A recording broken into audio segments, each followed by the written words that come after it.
Teganya suami dan ibu mertuaku mengusir ayah dan ibu kandungku dari rumahku saat hujan badai. Aku tidak tinggal diam. Kugunakan hak asetku dan kusir suami dan ibu mertuaku yang selama ini cuma jadi parasit buatku. Assalamualaikum warahmatullahi wabarakatuh. Halo Sobat Cerita Putri dimanapun berada. Kali ini Putri akan bercerita yang bisa menyayat hati dan semoga bisa menjadi motivasi yang baik untuk kita semua. Sebelumnya bunda-bunda absen dulu dari daerah mana saja. Untuk yang sudah subscribe, Putri ucapkan terima kasih dan semoga selalu lancar rezekinya. Amin ya robbal alamin. Mari kita mulai ceritanya. Hujan belum turun. Itu yang paling kuingat dari sore itu, bahkan saat itu langit menggantung rendah, kelabu, seperti langit-langit rumah sakit yang menunggu pasien terakhir mengembuskan napas. Angin bertiup pelan, membawa aroma tanah kering yang merindukan air. Aroma yang sama yang selalu kuhirup di teras rumah orang tuaku dulu, di desa, sebelum Jakarta dan segala hiruk-pikuknya menelanku hidup-hidup.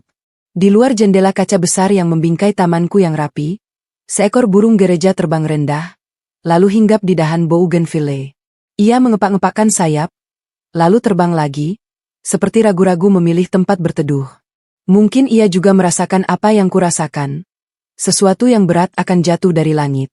Bukan hanya hujan. Di dalam rumah ini, di ruang tengah yang dingin oleh AC sentral, suara TV menyala pelan.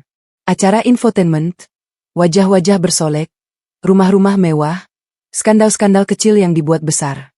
Aku duduk di sofa panjang, memeluk bantal, menatap layar tanpa benar-benar melihat.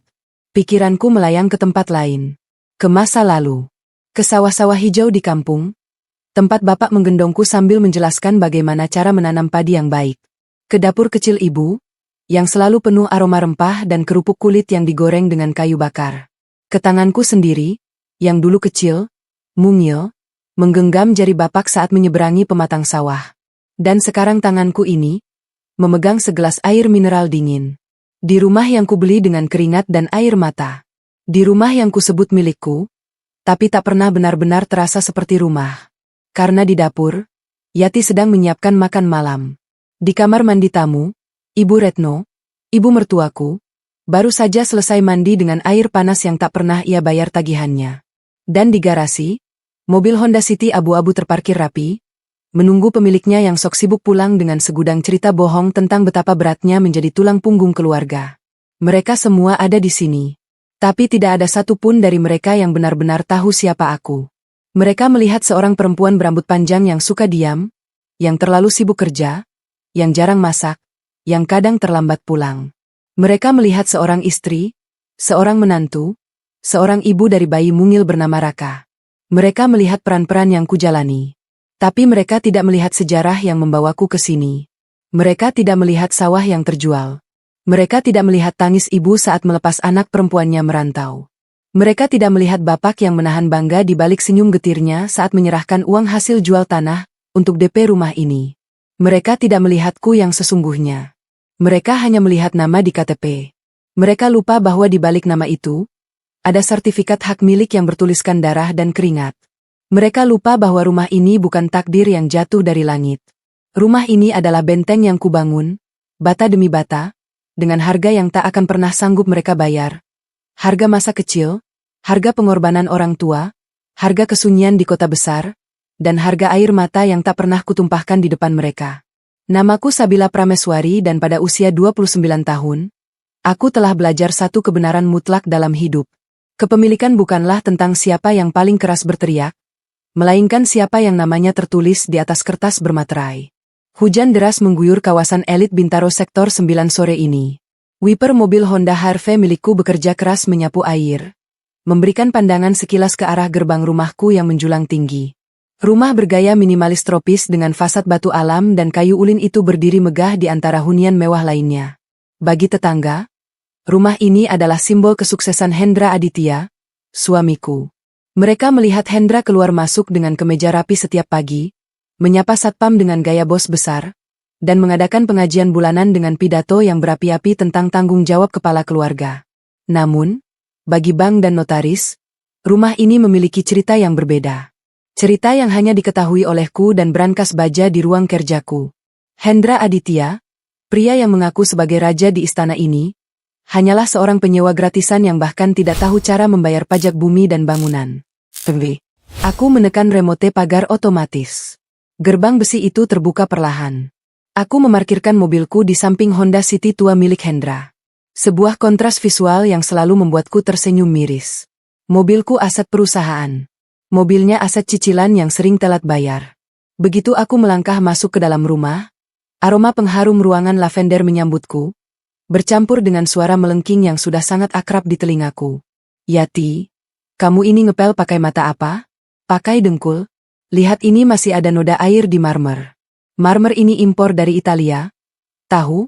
Kalau lecet, gaji kamu setahun juga nggak bakal cukup buat ganti.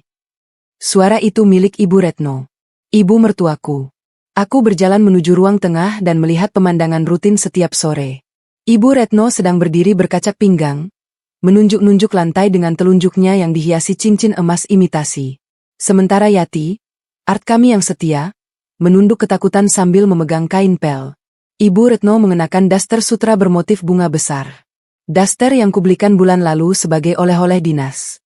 Rambutnya disasak tinggi meski ia hanya di rumah seharian menonton sinetron. Sore, Bu. Sapaku datar sambil meletakkan tas kerjaku di sofa. Ibu Retno menoleh. Wajahnya masam. Tidak ada senyum, tidak ada pertanyaan kabar. Sabila, lihat tuh pembantumu. Kerjanya enggak becus. Lantai marmer mahal begini kok kusam. Dulu di rumah dinas Bapak almarhum, lantai tegel saja bisa mengilap kayak kaca. Ini marmer. Loh, kamu harusnya lebih tegas sama bawahan. Jangan lembek, mentang-mentang kamu jarang di rumah. Aku menarik napas panjang, menahan keinginan untuk memutar bola mata. Yati sudah bekerja sesuai SOP.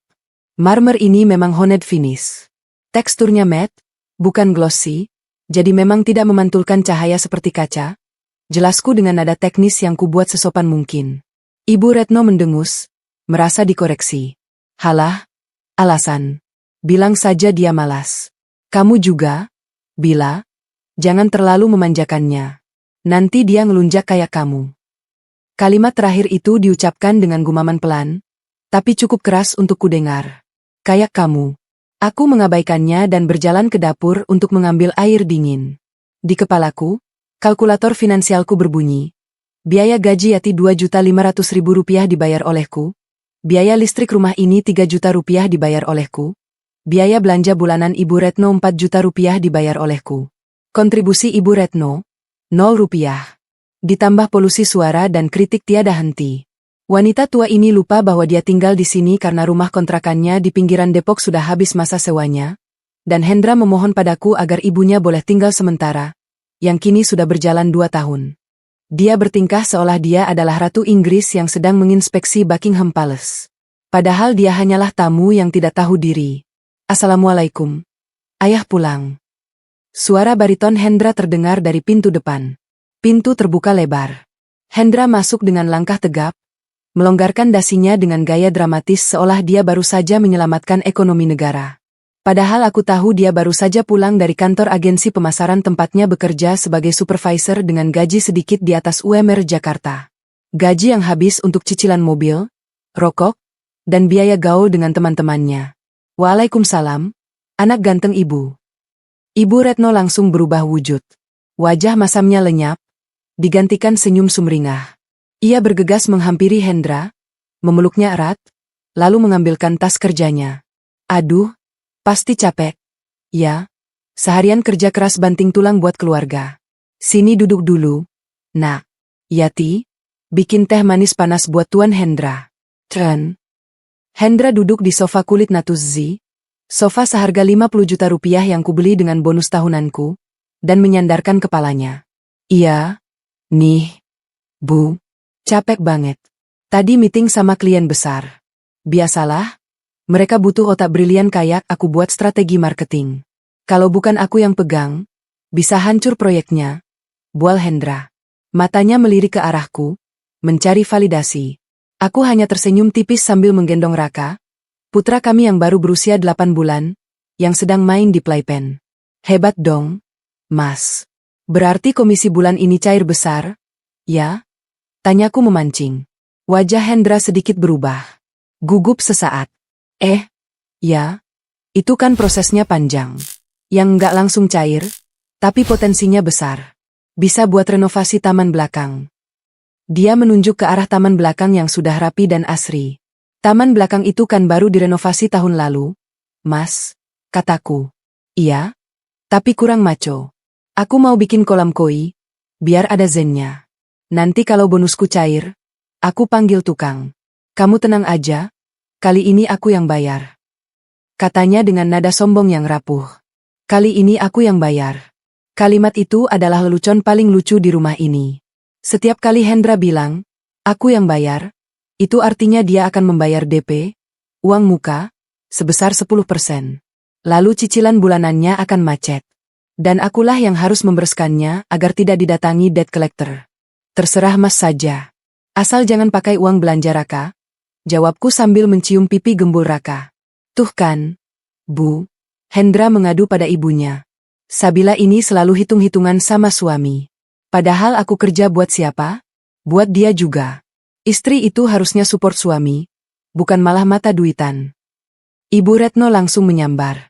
Betul itu, Hendra. Istri zaman sekarang memang beda sama zaman ibu dulu. Dulu ibu rela jual gelang emas buat modal bapakmu. Sabila ini kan gajinya lumayan. Harusnya dia bersyukur punya suami yang bertanggung jawab dan visioner kayak kamu. Jangan pelit-pelitlah sama suami sendiri. Aku menatap mereka berdua. Ibu dan anak yang saling memuaskan ego masing-masing dalam gelembung delusi mereka. Mereka tidak tahu bahwa sertifikat rumah ini, SHAM nomor 1024, tertulis jelas atas nama Nyonya Sabila Prameswari. Dibeli 2 tahun sebelum aku menikah dengan Hendra. Mereka tidak tahu bahwa aku memiliki perjanjian pranikah pemisahan harta yang sudah didaftarkan ke pengadilan agama. Mereka berpikir mereka adalah pemilik rumah ini. Malam itu, saat makan malam, Ibu Retno kembali berulah. Sayur asem lagi. Kemarin kan sudah tumis kangkung. Masa nggak ada dagingnya? Hendra ini kerja keras. Butuh protein.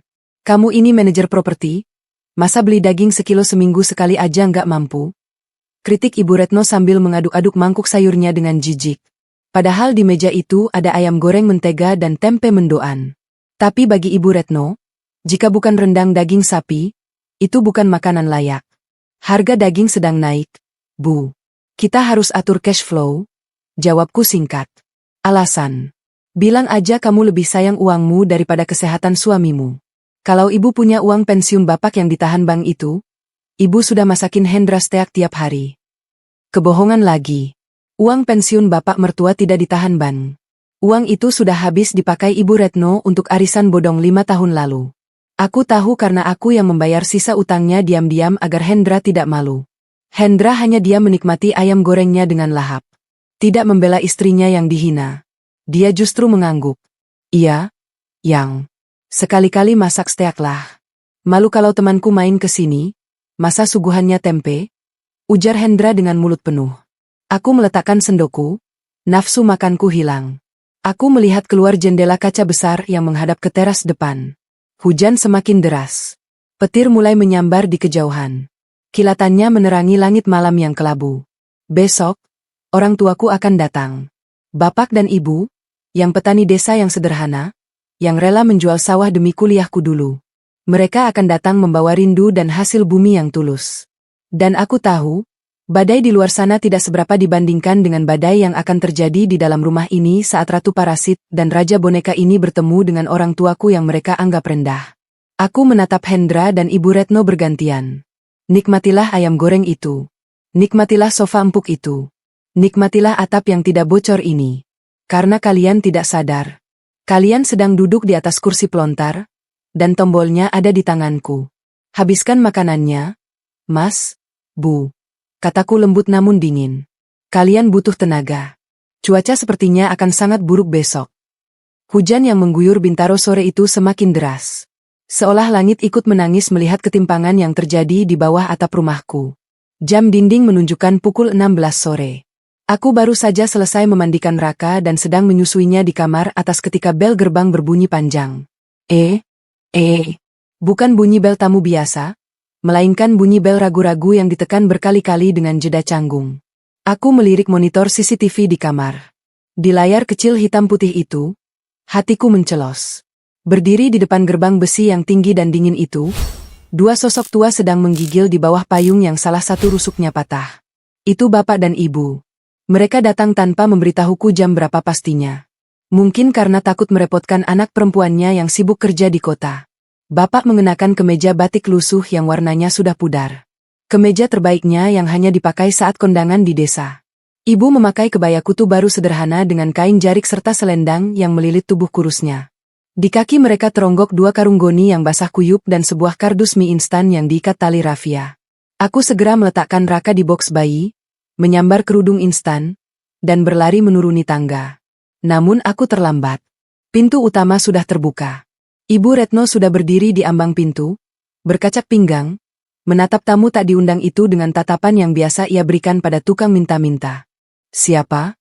"Ya, salah alamat," seru Ibu Retno lantang. Suaranya menembus suara hujan. Aku mempercepat langkahku. "Bu, itu orang tuaku. Bapak sama ibu." Ibu Retno menoleh. Alisnya terangkat sebelah. "Oh, orang tuamu? Kok datangnya kayak rombongan sirkus begini? Basah kuyup. Bawa-bawa karung lagi." Aku mengabaikan komentarnya dan berlari menerobos hujan menuju gerbang. Aku membuka pintu kecil pagar. "Bapak, Ibu, ya Allah, kenapa nggak telepon dulu? Sih, bila bisa jemput di terminal?" Seruku memeluk tubuh ibu yang dingin dan berbau apek khas bus ekonomi antar kota. Ibu tersenyum. Gigi-giginya yang tak lagi utuh terlihat. Mata tuanya berbinar melihatku. "Enggak apa-apa, Enduk. Tadi bapakmu bilang naik ojek saja, biar cepat ketemu cucu. Mobilmu bagus-bagus. Eman-eman kalau kotor kena kami." "Halah, mobil Sabila itu dibeli buat dipakai. Bu, ayo, masuk. Dingin di sini." Ajakku sambil mencoba mengangkat karung goni yang beratnya minta ampun. "Jangan, Enduk. Berat. Biar bapak saja," cegah bapakku. Tangan tuanya yang kasar dan penuh kapalan dengan sigap memanggul karung itu lagi. Ia menjaga beras hasil panen sendiri agar tidak kena air hujan, meski tubuhnya sendiri basah kuyup. Kami berjalan menuju teras. Hendra, suamiku, baru saja keluar dari garasi. Ia melihat mertuanya datang dengan penampilan seperti itu. Reaksi pertamanya bukan menyalami atau mengambil alih barang bawaan. Reaksi pertamanya adalah melirik rumah tetangga sebelah, memastikan tidak ada Pak RT atau Bu Haji yang melihat pemandangan. Kumuh, ini. Bapak, Ibu kok mendadak?" Sapa Hendra canggung. Tangannya tetap di saku celana, tidak ada inisiatif membantu. "Iya, Nak Hendra. Ini Ibu bawa beras organik panen baru, sama pisang tanduk buat Raka," jawab ibu antusias. Mereka sampai di bibir teras marmer yang licin dan mengilap. Saat bapak hendak melangkah naik, suara melengking Ibu Retno menghentikan gerakannya. Tunggu dulu." Ibu Retno merentangkan tangan, memblokir jalan masuk. Wajahnya mengerut jijik. Tangannya menutupi hidung seolah mencium bau bangkai. "Itu sandal dilepas dulu. Penuh lumpur begitu. Lihat itu. Air dari payung kalian netes kemana-mana. Lantai ini baru dipoles Yati tadi pagi," bentak Ibu Retno. Bapak dan Ibu terkejut. Mereka buru-buru melepas sandal jepit mereka yang memang kotor oleh tanah becek jalanan kompleks. "Maaf, Bu Besan.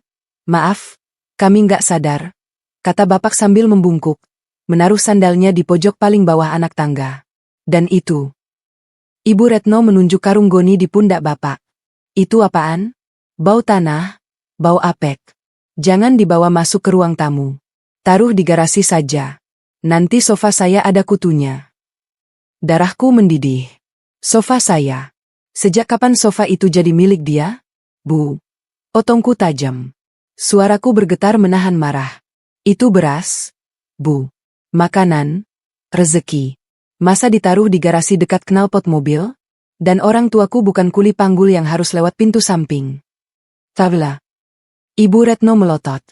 "Kamu ini dikasih tahu orang tua malah ngeyel. Ini rumah elit, bukan gudang padi. Kalau ada tamu lihat, gimana? Malu-maluin. Baunya itu, loh, bikin pusing." Aku menarenda. Berharap suamiku punya sedikit saja tulang punggung untuk membela mertuanya yang sudah membiayai pernikahan kami dulu. Karena keluarga Hendra tidak menyumbang sepeser pun. Hendra hanya menggaruk kepalanya yang tidak gatal. Yang benar juga kata ibu. Karungnya kotor banget. Tuh, basah lagi. Nanti marmernya bernoda. Taruh di teras luar aja dulu. Ya, Pak. Nanti biar Yati yang urus, kata Hendra pada bapakku. Bapakku, yang seumur hidupnya tidak pernah mau ribut, mengangguk cepat. Iya, Nak Hendra. Benar. Bapak taruh sini saja. Ya. Enggak usah repot-repot. Bapak meletakkan karung itu di sudut teras, di lantai dingin, di samping rak sepatu. Seolah-olah oleh-oleh tulusnya adalah sampah yang harus disembunyikan. Ayo masuk, Pak. Bu. Mandi dulu. Bila siapin air hangat. Ajakku, menggandeng tangan mereka, menuntun mereka melewati Ibu Retno yang masih mematung dengan wajah masam. Saat melewati Ibu Retno, ibuku mencoba tersenyum dan mengulurkan tangan untuk bersalaman. Apa kabar, Bu Retno? Ibu Retno tidak menyambut uluran tangan itu. Dia hanya mengangguk kaku. Tangannya sibuk mengipas-ngipas udara di depan hidungnya.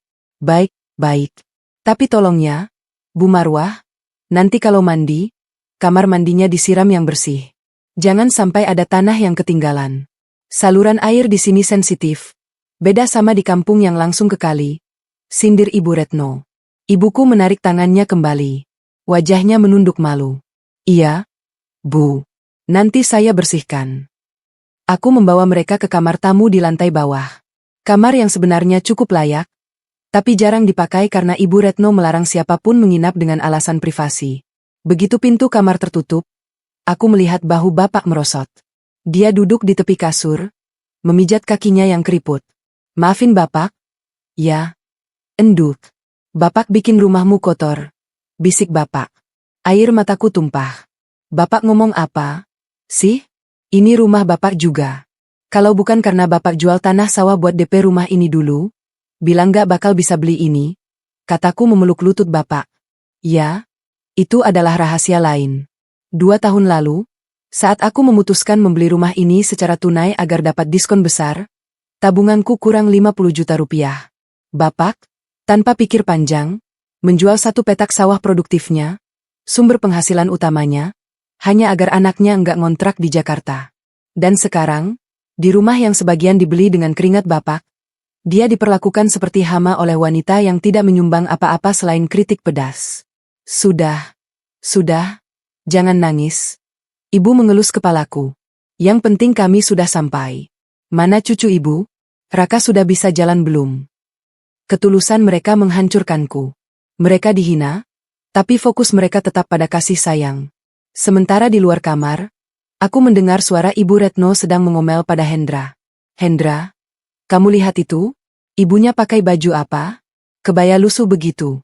Nanti kalau ada tetangga lihat, dikira kita mempekerjakan tukang urut baru. Bilang sama istrimu, belikan baju yang layak buat orang tuanya kalau mau main ke sini. Jangan bikin malu derajat kita. Iya, Bu.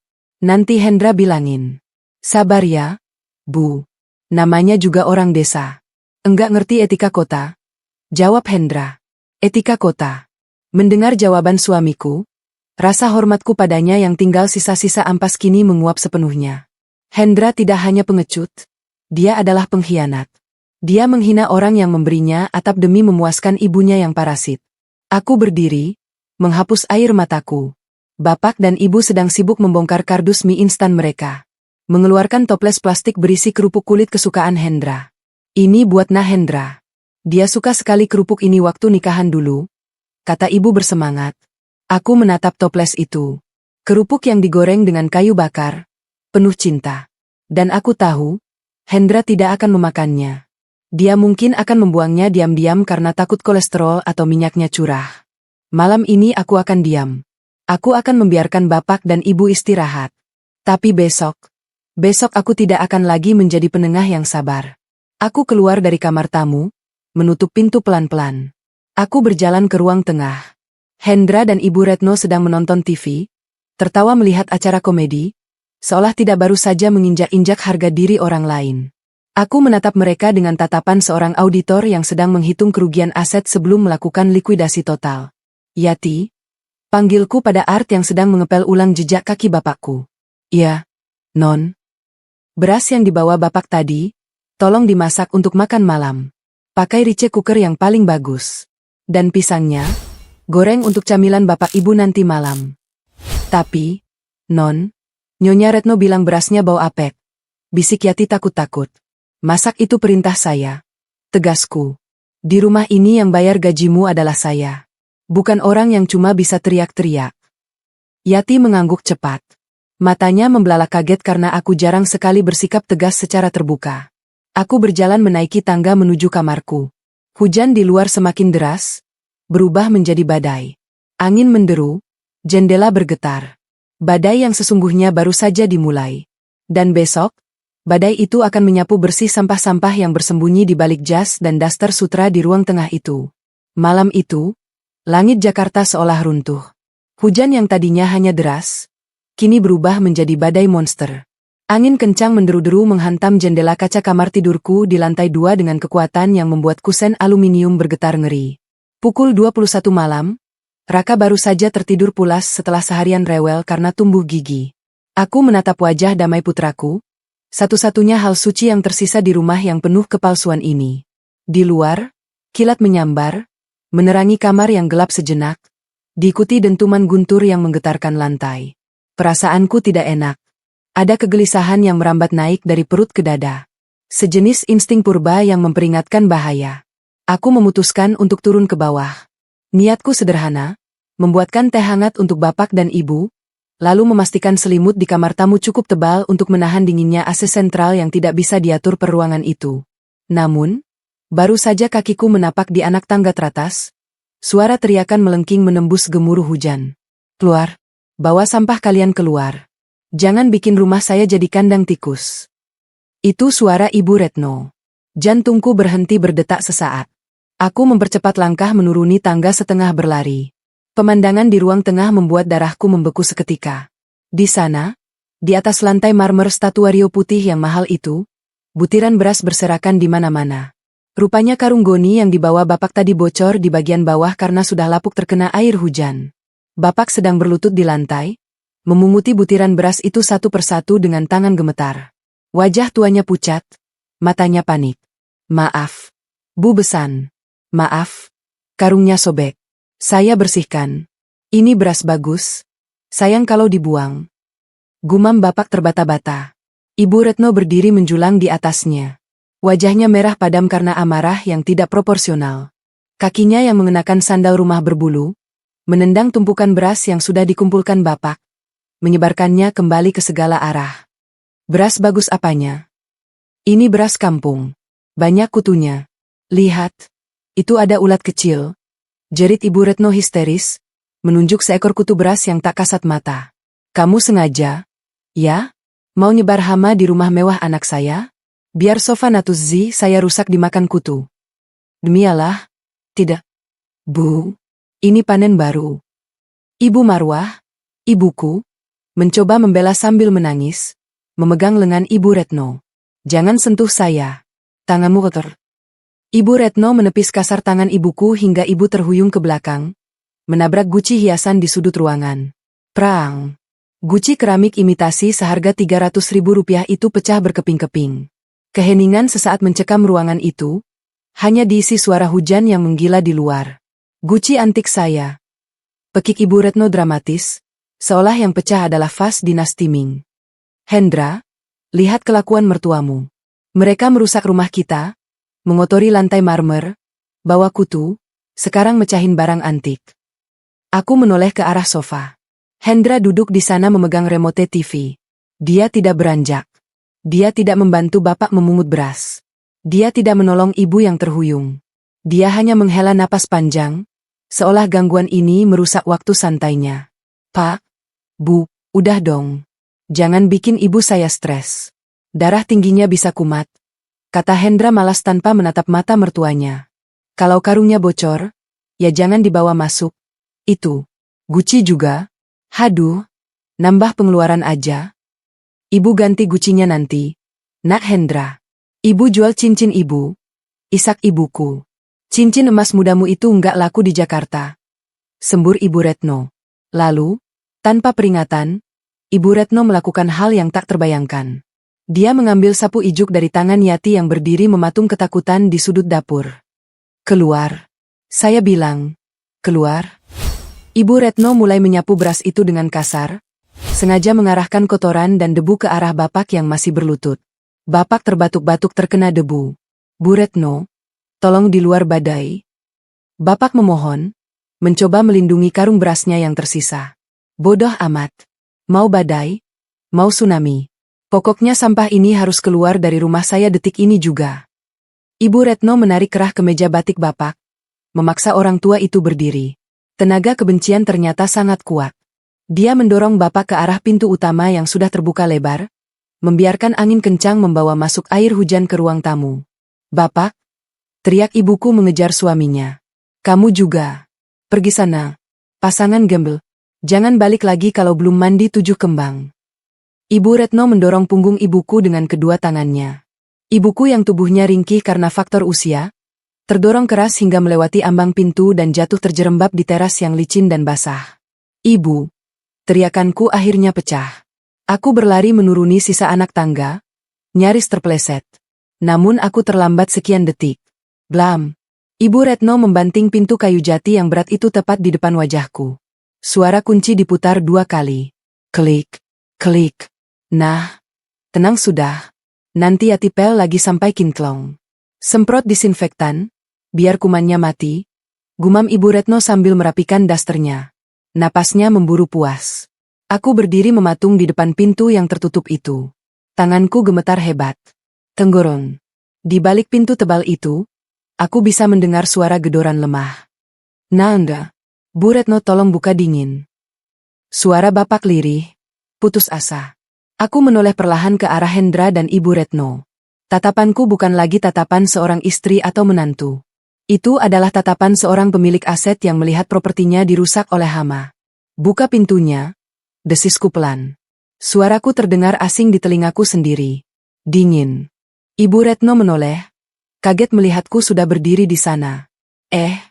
Sabila, kamu ngapain turun? Tuh, urus anakmu saja. Jangan ikut campur urusan orang tua. Saya cuma ngasih pelajaran sopan santun sama bapak ibumu. Aku bilang, buka pintunya. Teriakku. Kali ini suaraku menggelegar mengalahkan suara petir di luar. Hendra tersentak kaget sampai remote TV-nya jatuh. Kamu kenapa teriak-teriak sama ibu? Enggak sopan. Aku membaikan Hendra. Aku menerjang ke arah pintu, mencoba memutar kuncinya. Tapi Ibu Retno dengan gesit mencabut anak kuncinya dan menggenggamnya erat. Jangan biarin mereka di luar dulu, biar mikir. Kalau kamu masukin lagi, nanti mereka ngelunjak. Rumah ini punya aturan. Ibu Retno menantangku, dagunya diangkat tinggi. Rumah ini. Aku tertawa sumbang. Tawa yang tidak ada lucunya sama sekali. Aturan. Aku berlari ke jendela samping pintu, menyingkap tirai gordin tebal. Kilat menyambar, memberikan penerangan sesaat pada horor di teras depan. Bapak dan ibu sedang berpelukan di pojok teras yang tidak terlindungi atap kanopi karena angin kencang membawa air hujan menyamping. Tubuh mereka basah kuyup dalam hitungan detik. Bapak mencoba menutupi kepala ibu dengan sisa karung goni yang sobek. Ibu menggigil hebat. Bibirnya membiru. Air mata bapak bercampur dengan air hujan. Dia menatap jendela, menatapku dengan pandangan yang bukan marah, tapi malu. Dia malu karena merasa telah menyusahkan anaknya. Dia malu karena diusir oleh besannya sendiri. Pemandangan itu merobek jantungku. Itu adalah bapak yang menjual sawahnya demi DP rumah ini. Itu adalah ibu yang puasa Senin Kamis mendoakan agar rumah tanggaku bahagia. Dan sekarang mereka diusir seperti anjing kurap oleh wanita yang makan dari uang gaji menantunya. Yati. Teriakku tanpa menoleh. Ambil kunci cadangan di laci dapur. Sekarang juga. Diam. Yati. Bentak Hendra. Dia berdiri, berjalan menghampiriku dengan wajah merah padam. Otoritas palsunya terusik.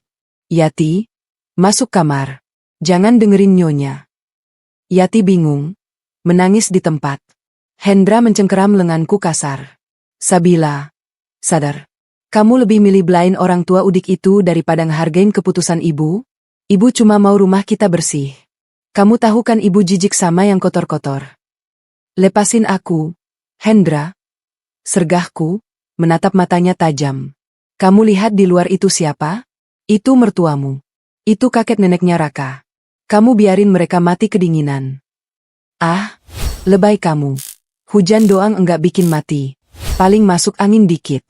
Nanti kalau hujan reda, juga disuruh masuk lagi. Ini soal prinsip. Bila, mereka harus diajarin kalau bertamu itu harus bersih. Prinsip. Dia bicara soal prinsip sambil membiarkan orang tua renta diguyur badai. Aku menyentakkan tanganku hingga terlepas dari cengkeramannya. Kalau kamu nggak mau buka pintu, aku yang akan dobrak, kataku. Aku mengambil payung golf yang tergeletak di sudut ruangan. Aku tidak peduli lagi. Aku akan memecahkan kaca jendela samping pintu jika perlu. Sambil berani. Ibu Retno menjerit, mencoba menghalangiku. Dasar menantu durhaka. Berani kamu ngerusak rumah anak saya? Aku mengangkat payung itu tinggi-tinggi, siap menghantam kaca. Minggir, atau aku pastikan kalian berdua yang akan tidur di selokan malam ini. Ancamku. Tatapan mataku membuat Ibu Retno mundur selangkah. Dia melihat sesuatu yang belum pernah dia lihat sebelumnya. Niat membunuh dalam mata menantunya yang pendiam. Aku memukulkan gagang payung ke kaca jendela Nako di samping pintu. Praak. Kaca pecah berantakan. Aku merogoh tangan lewat pecahan kaca, memutar kunci grendel dari dalam. Pintu terbuka. Angin badai langsung menerjang masuk, membawa air hujan membasahi lantai marmer yang dipuja-puja Ibu Retno. Aku tidak peduli. Aku berlari keluar, ke dalam badai, tanpa alas kaki. Bapak, Ibu. Aku memeluk mereka berdua di bawah hujan deras. Dinginnya menusuk tulang. Tapi hatiku jauh lebih dingin dan keras daripada es batu. Malam ini, air mata orang tuaku telah jatuh di teras rumahku sendiri. Dan demi Tuhan, aku bersumpah setiap tetes air mata ini akan kubayar dengan satu aset yang kutarik paksa dari tangan Hendra dan ibunya. Mereka ingin bersih-bersih? Baik. Aku akan melakukan pembersihan total. Hujan badai menghantam tubuhku tanpa ampun, menyamarkan air mataku yang sudah tumpah ruah. Di bawah guyuran air es itu, aku memeluk bapak dan ibu seerat mungkin, mencoba menyalurkan sisa kehangatan tubuhku pada mereka yang sudah menggigil hebat. Enduh. Masuk. Enduh. Kamu nanti sakit. Suara bapak gemetar, bibirnya membiru, gigi gemeretuk menahan dingin. Bahkan dalam kondisi dihina, dia masih mengkhawatirkanku. Kita masuk, Pak. Sekarang, kataku tegas, setengah menyeret tubuh ringkih mereka kembali ke arah pintu depan yang kuncinya sudah kurogoh paksa tadi. Angin kencang hampir membuat kami terhuyung. Saat kami melangkah masuk ke ruang tamu, pemandangannya kacau balau. Air hujan dari baju kami menetes deras, menciptakan genangan lumpur coklat di atas lantai marmer statuario putih kebanggaan Ibu Retno. Jejak kaki bapak yang penuh tanah becek tercetak jelas, menodai kesucian palsu rumah ini. Tidak. Ibu Retno menjerit histeris, seolah melihat pembunuhan. Dia melompat naik ke atas sofa, mengangkat kakinya tinggi-tinggi. Lantaiku, marmerku. Sabila, kamu sengaja, ya? Lihat itu lumpurnya. Itu bakteri semua.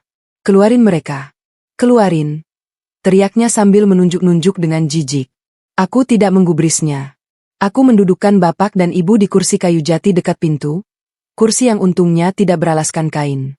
Yati, ambil handuk tebal. Sekarang juga. Teriakku. Yati berlari terbirit-birit ke belakang. Jangan duduk di situ. Itu jati Jepara asli. Nanti kayunya lapuk kena air. Ibu Retno masih terus merepet. Matanya melotot. Diam, Bu. Bentakku. Napasku memburu. Ini orang tua saya. Mereka kedinginan. Ibu lebih peduli sama kayu mati daripada nyawa manusia. Nyawa apanya? Orang kampung itu kulitnya tebal. Nggak bakal mati cuma kena hujan. Balas Ibu Retno, tidak mau kalah. Tiba-tiba, suara tangisan bayi yang kencang terdengar dari lantai atas. Raka, putraku, terbangun karena suara teriakan dan guntur yang menggelegar. Tangisannya melengking penuh ketakutan. Hendra, ambil anakmu. Perintahku pada suaminya yang masih berdiri mematung di dekat TV. Hendra tampak bingung, terjepit antara ibunya yang histeris dan istrinya yang mengamuk. Dia bergerak lambat menuju tangga. Biar aku saja. Karena tidak sabar melihat kelambanan Hendra, aku berlari menaiki tangga dengan baju basah kuyup, meninggalkan jejak air di setiap anak tangga. Aku masuk ke kamar, menyambar Raka dari boks bayinya. Tubuh mungil itu gemetar. Dia menempel erat di dadaku yang basah dan dingin. Aku membungkusnya dengan selimut tebal agar tidak terkena bajuku yang basah, lalu menggendongnya turun kembali. Pemandangan di bawah membuat darahku mendidih lagi. Hendra sedang berdiri di depan bapakku, berkacak pinggang.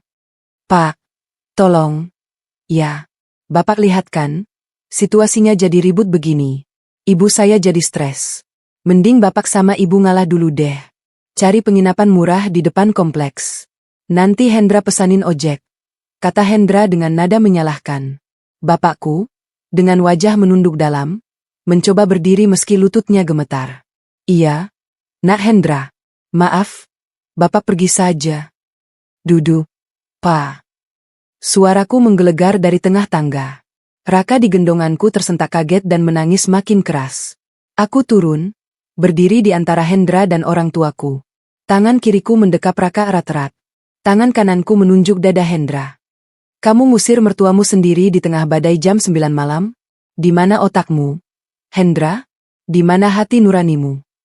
Hendra mundur selangkah, terintimidasi. Tapi melihat ibunya menonton di sofa, ego laki-lakinya bangkit. Dia tidak mau terlihat lemah di depan ibunya. "Aku nggak ngusir. Aku cuma cari solusi. Kamu lihat? Ibu sampai naik ke sofa gitu? Ibu jijik. Orang tuamu itu kotor. Bawa penyakit." Bela Hendra, suaranya meninggi. "Penyakit?" Aku tertawa getir. "Penyakit di rumah ini cuma satu, Hendra. Kesombongan kalian." Aku menoleh ke Ibu Retno. "Dan ibu bilang jijik sama orang tuaku? Asal ibu tahu, beras yang ibu makan tiap hari itu hasil keringat bapakku yang ibu bilang kotor itu. Uang yang ibu pakai buat beli daster sutra itu sebagian dari gaji saya yang disekolahin sama ibu saya yang ibu dorong tadi." "Kurang ajar." Ibu Retno melompat turun dari sofa. Wajahnya merah padam. Dia menghampiri kami. "Hendra, lihat istrimu. Dia berani ngitung-ngitung harta sama mertua. Istri macam apa ini? Durhaka. Kualat kamu nanti." "Aku nggak durhaka, Bu. Aku cuma sadar. Selama ini aku diam ibu injak-injak. Tapi saat ibu nyentuh orang tuaku, aku menatap tajam mata tua itu. Ibu berurusan sama pemilik rumah ini." "Pemilik rumah?" Hendra mendengus kasar. "Jaga mulutmu, Bila. Aku kepala keluarga di sini. Ini rumahku. Kamu cuma istri yang kebetulan gajinya lebih gede dikit. Jangan sombong." "Gede dikit?" Aku maju selangkah menantang Hendra. Raka menangis semakin kencang di pelukanku. Tapi aku tidak mundur. "Hendra, sadarlah. Cicilan mobilmu macet 3 bulan. Siapa yang bayar? Kartu kredit ibumu yang limitnya jebol. Siapa yang lunasi? Rumah ini? Siapa yang beli tunai?" "Cukup," teriak Hendra. Wajahnya berubah beringas. Fakta-fakta itu menampar egonya lebih keras daripada pukulan fisik. Dia merasa telanjang. Dia merasa kerdil. "Kamu tuh istri nggak tahu diuntung. Bisanya cuma ngerendahin suami. Pantesan ibuku nggak suka sama kamu. Dasar wanita karir arogan. Orang tuamu itu emang pantas diusir. Biar kamu sadar diri." Kalimat itu mematahkan sisa kesabaranku. "Orang tuaku lebih mulia daripada ibumu yang parasit ini," balasku, menunjuk wajah Ibu Retno. "Setidaknya orang tuaku tahu diri, enggak numpang hidup sambil menghina yang ngasih makan." Hening sejenak. Kata parasit menggantung di udara. Mata Hendra membelalak lebar. Ibu Retno menganga. Lalu, tangan Hendra melayang. Cepat, keras, tanpa ragu. Plak. Tamparan itu mendarat telak di pipi kiriku. Panas, perih, dan bunyinya begitu nyaring hingga mengalahkan suara petir di luar. Kepalaku tersentak ke samping. Raka di gendonganku menjerit histeris, merasakan guncangan itu. "Sabila!" teriak ibuku. Mencoba bangkit, tapi kakinya terlalu lemah. Aku terdiam. Pipi kiriku berdenyut sakit. Rasa asin darah terasa di sudut bibirku. Aku menyentuh pipiku pelan. Lalu aku menatap Raka. Bayi itu menangis ketakutan. Wajahnya memerah. Matanya menatapku seolah bertanya, "Kenapa papa pukul mama?" Aku mengangkat wajahku perlahan, menatap Hendra. Hendra tampak terkejut sendiri dengan apa yang barusan dilakukannya. Dia melihat tangannya yang masih menggantung di udara, gemetar. Bila, aku. Gagapnya. Itu, kamu yang mancing. Kamu menghina ibu. Potong Ibu Retno, tersenyum puas di belakangnya. Biar dia sadar. Istri yang berani ngatain mertua parasit itu memang harus dikasih pelajaran. Jangan lembek jadi suami. Hendra menelan ludah, mendapatkan validasi sesat dari ibunya. Wajah menyesalnya perlahan berubah menjadi wajah pembenaran diri. Dengar itu, Bila, kata Hendra, mencoba menegakkan wibawanya kembali. Jangan pernah sebut ibuku parasit lagi. Minta maaf sekarang sama ibu, dan suruh orang tuamu pergi. Baru urusan ini selesai. Aku menatap Hendra lurus-lurus. Tidak ada air mata di mataku. Air mata itu sudah habis saat aku melihat bapakku memungut beras di lantai tadi. Yang tersisa sekarang hanyalah kalkulasi dingin. Cinta yang kubangun selama 3 tahun pernikahan lenyap dalam 1 detik tamparan itu. Minta maaf? Tanyaku pelan sambil menepuk-nepuk punggung Raka untuk menenangkannya. Kamu menampar istrimu yang sedang menggendong anakmu, demi membela ibumu yang jahat, dan kamu minta aku minta maaf. Iya, itu konsekuensi mulutmu yang tajam. Seru Ibu Retno. Aku mengangguk pelan. Sangat pelan. Baik, kataku. Aku berbalik badan, memunggungi mereka. Aku berjalan menuju bapak dan ibu yang menangis ketakutan di kursi. Bapak, ibu, ayo ikut Bila ke atas. Ajakku lembut. Enduk, jangan ribut sama suamimu. Bapak pulang saja. Isak bapak merasa bersalah. Enggak, Pak. Bapak enggak pulang. Bapak yang punya hak di sini, bisikku. Mau ngapain kamu ke atas? Mau ngadu ke siapa? Teriak Hendra, merasa diabaikan. Aku berhenti di anak tangga pertama. Aku menoleh sedikit, memberikan tatapan terakhir pada Hendra.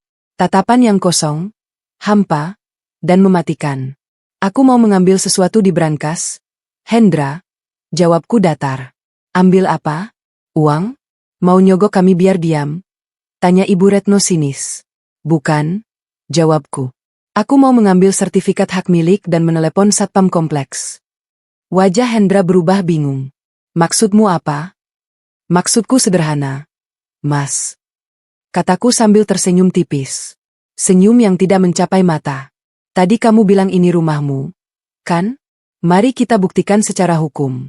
Dalam 10 menit ke depan. Siapkan mentalmu dan siapkan koper ibumu. Tanpa menunggu jawaban, aku membawa orang tuaku dan Raka naik ke lantai 2. Di bawah sana, Hendra dan Ibu Retno saling pandang.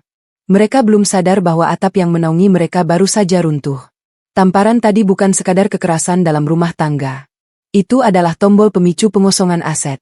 Dan aku, Sabila Prameswari, tidak akan berhenti sampai mereka merasakan dinginnya hujan yang sama dengan yang dirasakan orang tuaku.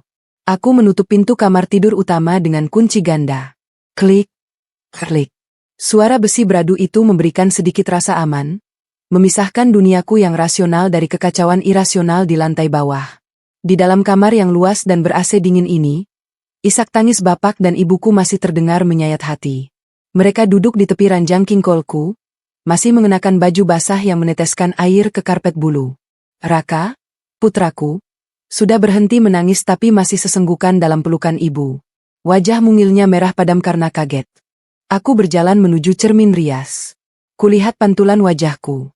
Ada jejak merah berbentuk 5 jari di pipi kiriku. Sudut bibirku sedikit bengkak dan mengeluarkan darah segar. Hendra menamparku.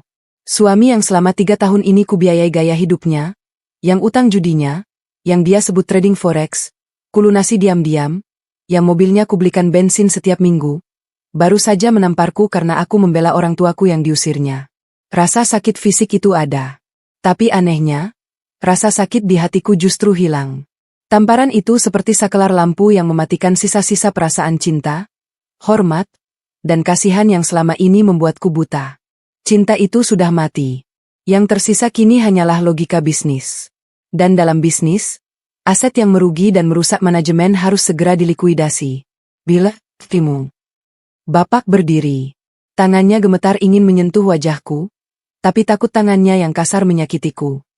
Maafin Bapak. Endu. Gara-gara Bapak, rumah tanggamu jadi begini. Bapak pulang saja. Ya, biar suamimu nggak gila lagi. Aku memegang tangan bapak. Dingin dan kasar. Tangan yang dulu menggendongku saat aku demam.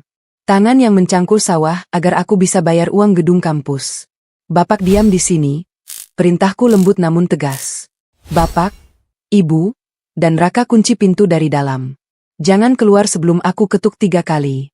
Apapun suara teriakan di bawah, jangan keluar. Kamu mau ngapain? Enduk? Jangan. Ibu khawatir. Aku mau membereskan sampah. Bu. Sampah yang sudah terlalu lama menumpuk di rumah ini.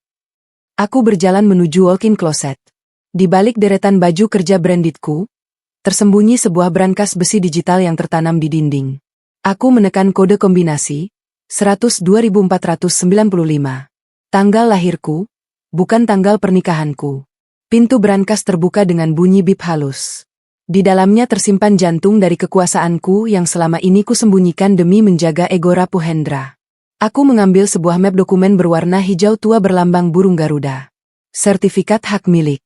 SH nomor 1024, pemegang hak, Sabila Prameswari. Di bawahnya, aku mengambil dokumen lain yang lebih tipis namun tak kalah mematikan. Akta perjanjian pranikah, pemisahan harta kekayaan. Aku menimang kedua dokumen itu. Ringan di tangan, tapi beratnya sanggup menghancurkan hidup 2 parasit di lantai bawah. Aku mengambil ponselku. Aku tidak menelepon polisi. Belum. Polisi butuh prosedur lama. Aku butuh eksekusi cepat. Aku menekan nomor kontak yang sudah kusimpan di speed dial. Danu, Kepala Keamanan Kompleks. Selamat malam, Bu Sabila. Tumben telepon. Ada yang bisa dibantu? Suara Pak Rozak terdengar sigap. Dia tahu siapa yang paling rajin memberi THR setiap lebaran di kompleks ini. Pak Rozak, bawa regu piket ke rumah saya sekarang. Minimal 4 orang. Bawa borgol plastik, kabel ties, jika perlu. Ada perampokan, Bu. Suaranya panik. Bukan. Ada sengketa kepemilikan dan ancaman fisik. Saya butuh pengawalan untuk pengosongan rumah. Datang dalam 5 menit. Atau saya lapor ke komandan Anda kalau Anda lalai. Siap, Bu. 86. Kami meluncur. Aku mematikan telepon. Aku mengambil napas panjang, merapikan rambutku yang berantakan, dan mengusap darah di bibirku dengan tisu. Aku tidak mau terlihat seperti korban KDRT yang lemah. Aku ingin terlihat seperti pemilik. Aku keluar kamar, mengunci bapak dan ibu di dalam, lalu menuruni tangga dengan langkah tenang. Di ruang tengah, pemandangan yang tersaji benar-benar menguji kesabaranku. Hendra dan Ibu Retno sudah duduk kembali di sofa. TV menyala lagi, menampilkan acara dangdut. Dan yang paling menjijikan, di meja tamu tersaji pisang goreng yang tadi dibawa bapak. Ibu Retno sedang memakan pisang goreng itu dengan lahap. Ih, enak juga pisangnya. Manis. Komentar Ibu Retno sambil mengunyah. Sayang yang bawa gembel.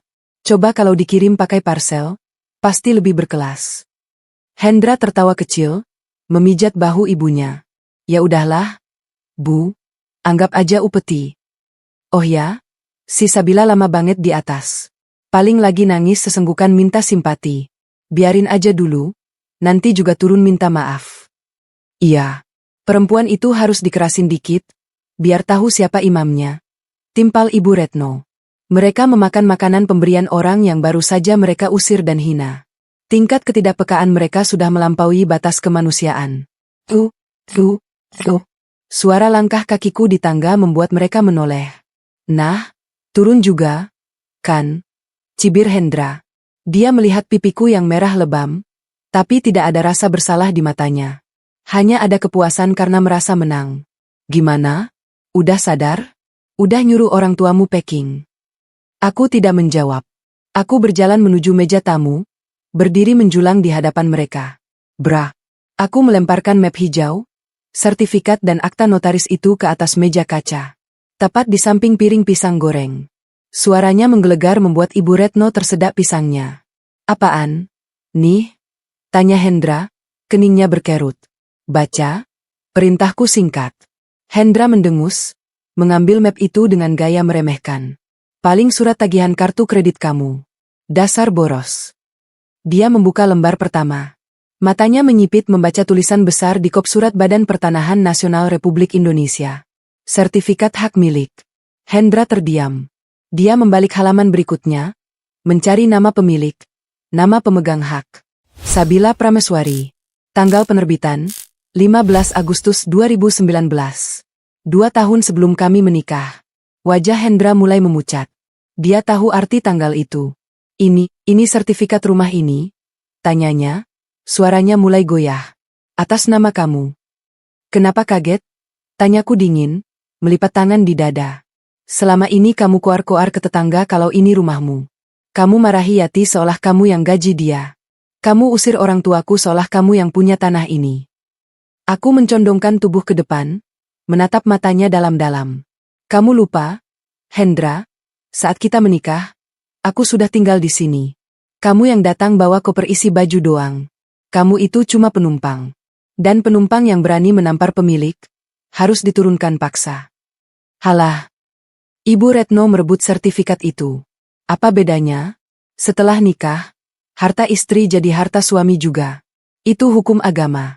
Kamu jangan pelit jadi istri. Ini harta gonogini.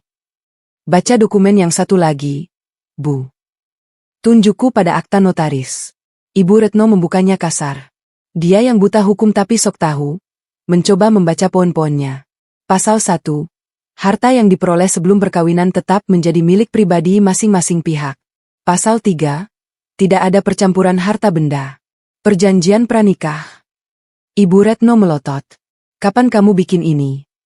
Hendra, kamu tanda tangan ini. Hendra tampak bingung, mencoba mengingat. Aku kira itu dulu surat administrasi KUA biasa. Aku nggak baca detailnya. Bodoh. Hendra memang malas membaca. Dulu aku menyodorkan tumpukan berkas pernikahan dan dia tanda tangan begitu saja, karena terlalu sibuk mengurus fitting jas resepsi. Nah, kataku, mengambil kembali dokumen-dokumen itu dan mendekapnya seperti perisai.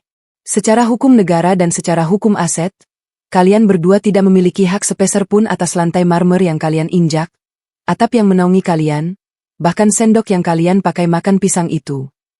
Terus kenapa? Hendra berdiri, mencoba mengintimidasi lagi dengan tubuh tingginya. Kamu mau ngusir aku, suamimu, ayah dari anakmu, tega kamu, bila? Tega. Aku tertawa sinis. Kamu tanya soal tega? Setelah kamu menampar istrimu yang gendong bayi? Setelah kamu biarin orang tuaku diguyur badai? Aku melirik jam dinding. Kalian punya waktu 10 menit. Kemasi barang-barang pribadi kalian. Baju, celana dalam, sikat gigi. Itu saja. Barang elektronik yang kubelikan, laptop, iPad, TV di kamar, tinggal. Mobil di garasi itu, leasing atas namaku. Kuncinya sudah aku amankan. Kamu gila, Bila? Teriak Ibu Retno histeris. Di luar badai. Petir. Kamu mau bunuh kami? Oh, bukannya ibu tadi bilang hujan doang nggak bikin mati? Paling masuk angin dikit. Aku mengulangi kata-kata mereka dengan presisi yang menyakitkan. Sekarang buktikan teori itu. Aku nggak mau pergi. Hendra menendang meja tamu hingga bergeser. Ini rumahku. Aku kepala keluarga. Kamu istri durhaka. Aku talak kamu sekarang juga. Talah. Aku tersenyum. Terima kasih. Itu mempermudah urusan administrasi pengadilan agama nanti. Jadi aku nggak perlu alasan, tidak cocok. Aku bisa pakai alasan ditalak dan KDRT. Tiba-tiba, suara sirine mobil patroli kompleks terdengar meraung-raung dari depan rumah, menembus suara hujan. Lampu rotari kuning berkedip-kedip memantul di kaca jendela yang pecah. Pak Rozak dan 3 security berbadan tegap turun dari mobil, mengenakan jas hujan lengkap dengan pentungan. Hendra menoleh ke jendela. Wajahnya berubah dari merah marah menjadi putih pucat. Kamu panggil satpam? Bisik Hendra tak percaya. Kamu mau permaluin aku di depan tetangga? Kamu yang mempermalukan dirimu sendiri? Hendra. Jawabku. Aku berjalan menuju pintu utama yang kuncinya sudah rusak, membukanya lebar-lebar. Angin dingin dan cipratan air masuk lagi. Pak Rozak berlari masuk ke teras, memberi hormat padaku. Malam, Bu Sabila. Siap perintah. Aku menunjuk Hendra dan Ibu Retno yang berdiri gemetar di ruang tengah. Pak Rozak, kataku lantang. Suaraku mengalahkan suara guntur. Tolong bantu dua orang asing ini keluar dari properti saya. Mereka melakukan tindak kekerasan dan menolak pergi baik-baik. Pastikan mereka sudah berada di luar pagar dalam waktu 10 menit. Baik, Bu. Pak Rozak memberi isyarat pada anak buahnya. Masuk. Amankan target. 3 security masuk dengan sepatu boots mereka yang penuh lumpur, menginjak karpet mahal Ibu Retno tanpa peduli. Jangan sentuh saya. Saya ibunya tuan rumah. Jerit Ibu Retno saat seorang security memegang lengannya. Maaf, Bu. Tuan rumahnya Bu Sabila. Ibu cuma tamu tak diundang. Jawab security itu dingin. Ini adalah momennya. Momen di mana ilusi kekuasaan mereka runtuh, dihantam realitas kepemilikan. Tidak ada lagi diskusi, tidak ada lagi negosiasi. Hanya ada satu hukum yang berlaku malam ini, hukum pemilik aset. 10 menit, Hendra, bisikku pada suaminya yang kini dikepit oleh Pak Rozak. Waktumu berjalan. Titok. 10 menit adalah waktu yang sangat singkat untuk mengemas kehidupan palsu yang telah dibangun selama 3 tahun. Namun, 10 menit adalah waktu yang sangat lama bagi seseorang yang sedang ditodongkan fakta hukum di depan wajahnya. Hendra dan Ibu Retno berlarian seperti tikus yang rumahnya kebanjiran.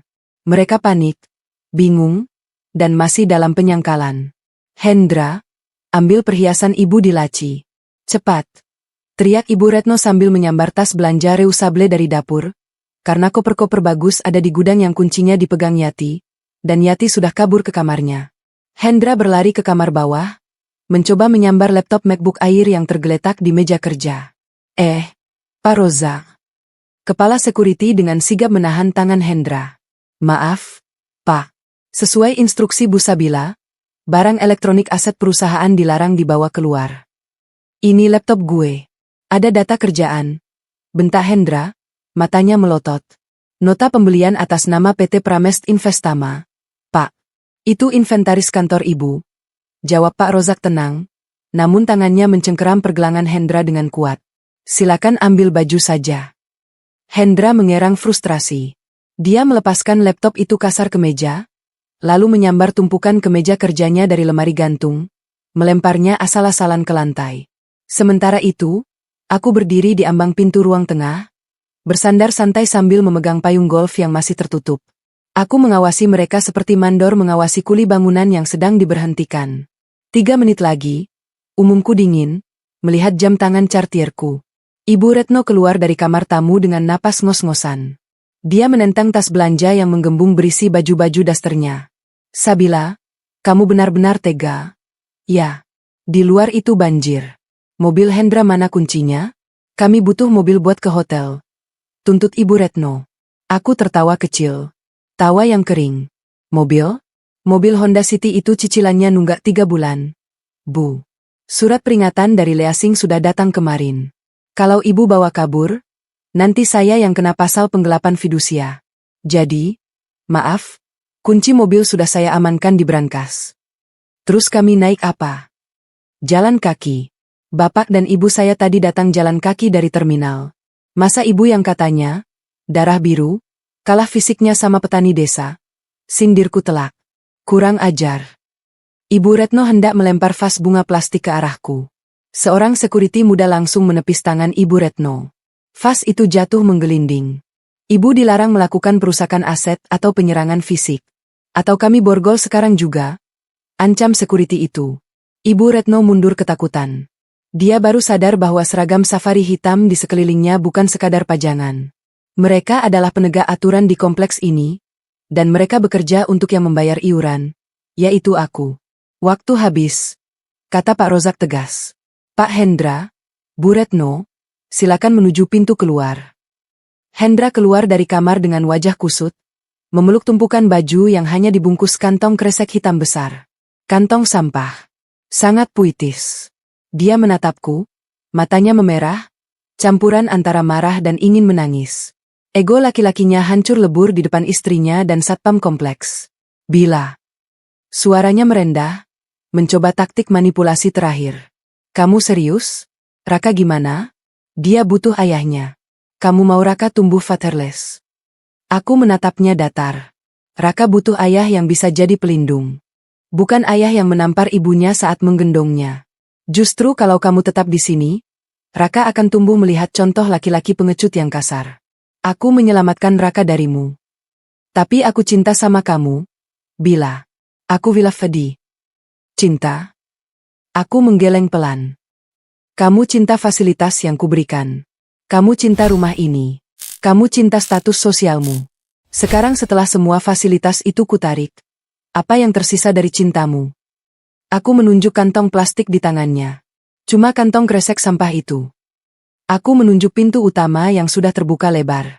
Angin malam menderu masuk, membawa cipratan air hujan yang dingin. Keluar. Pak Rozak dan anak buahnya mulai menggiring mereka. Tidak dengan kasar, tapi dengan dorongan tegas yang tidak bisa dilawan. Lepasin. Gue bisa jalan sendiri. Hendra menyentakkan tangannya, mencoba menjaga sisa harga dirinya yang sudah minus. Mereka berjalan gontai menuju teras. Saat kaki Ibu Retno menyentuh lantai teras yang basah dan licin, dia terpekik. Sabila, pinjam payung dong.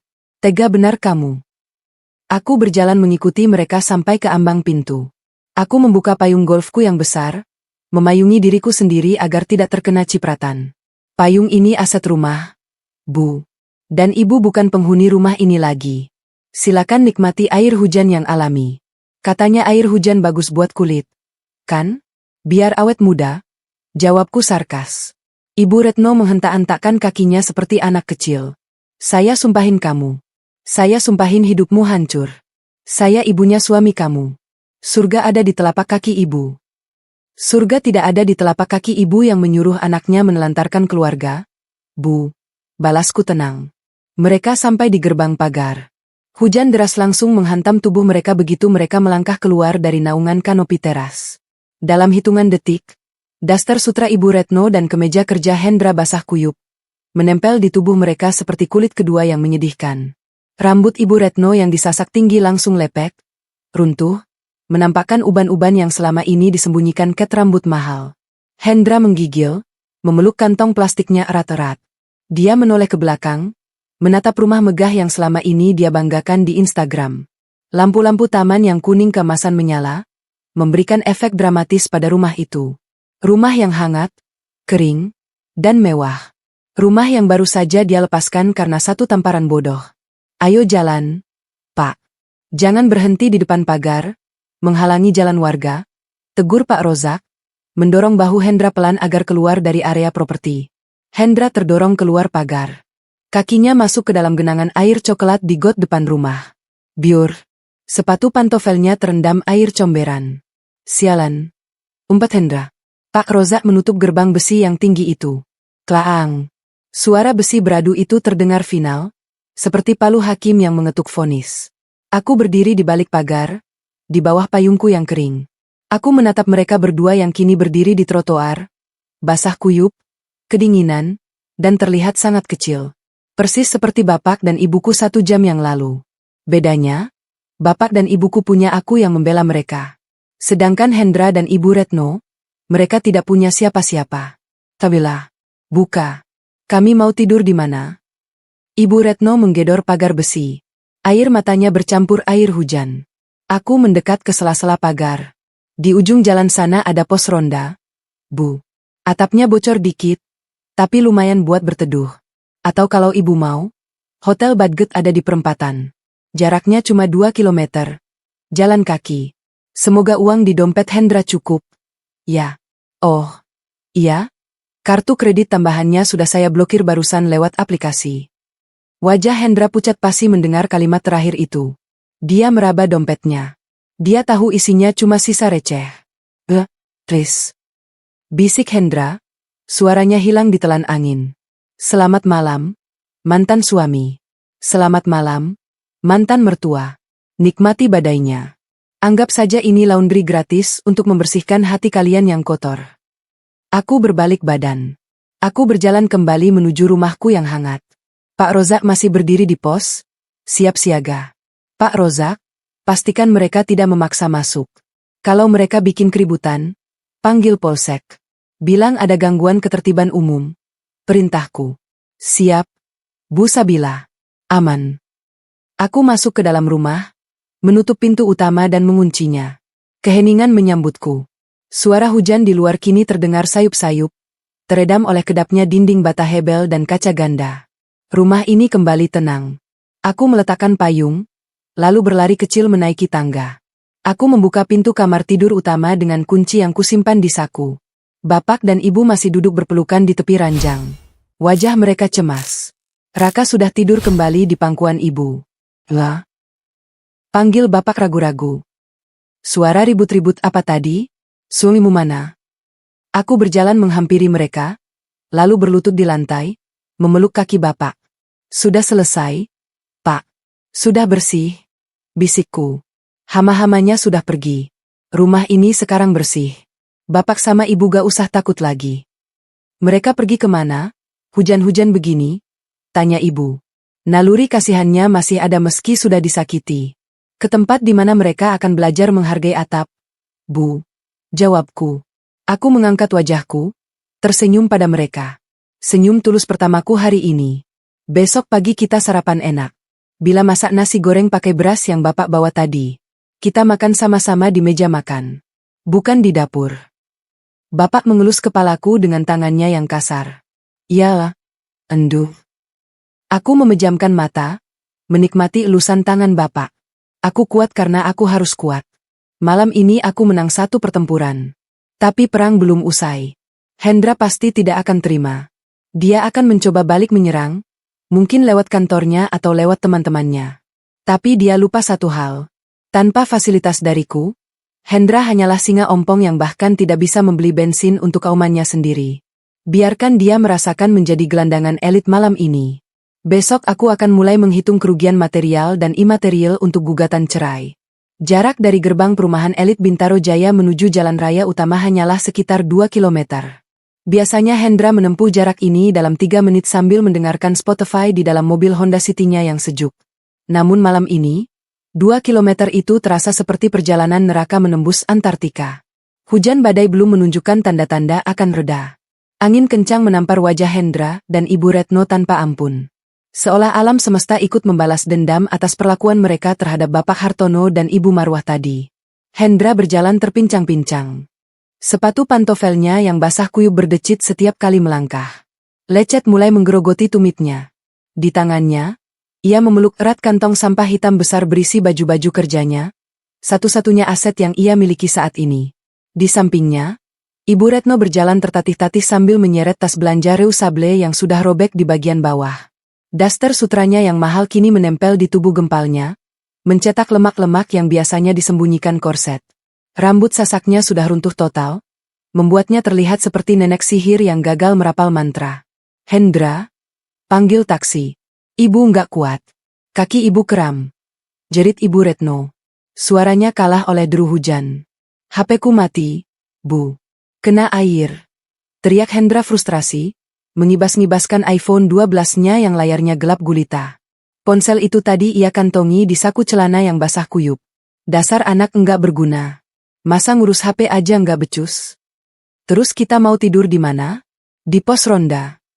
Hendra tidak menjawab.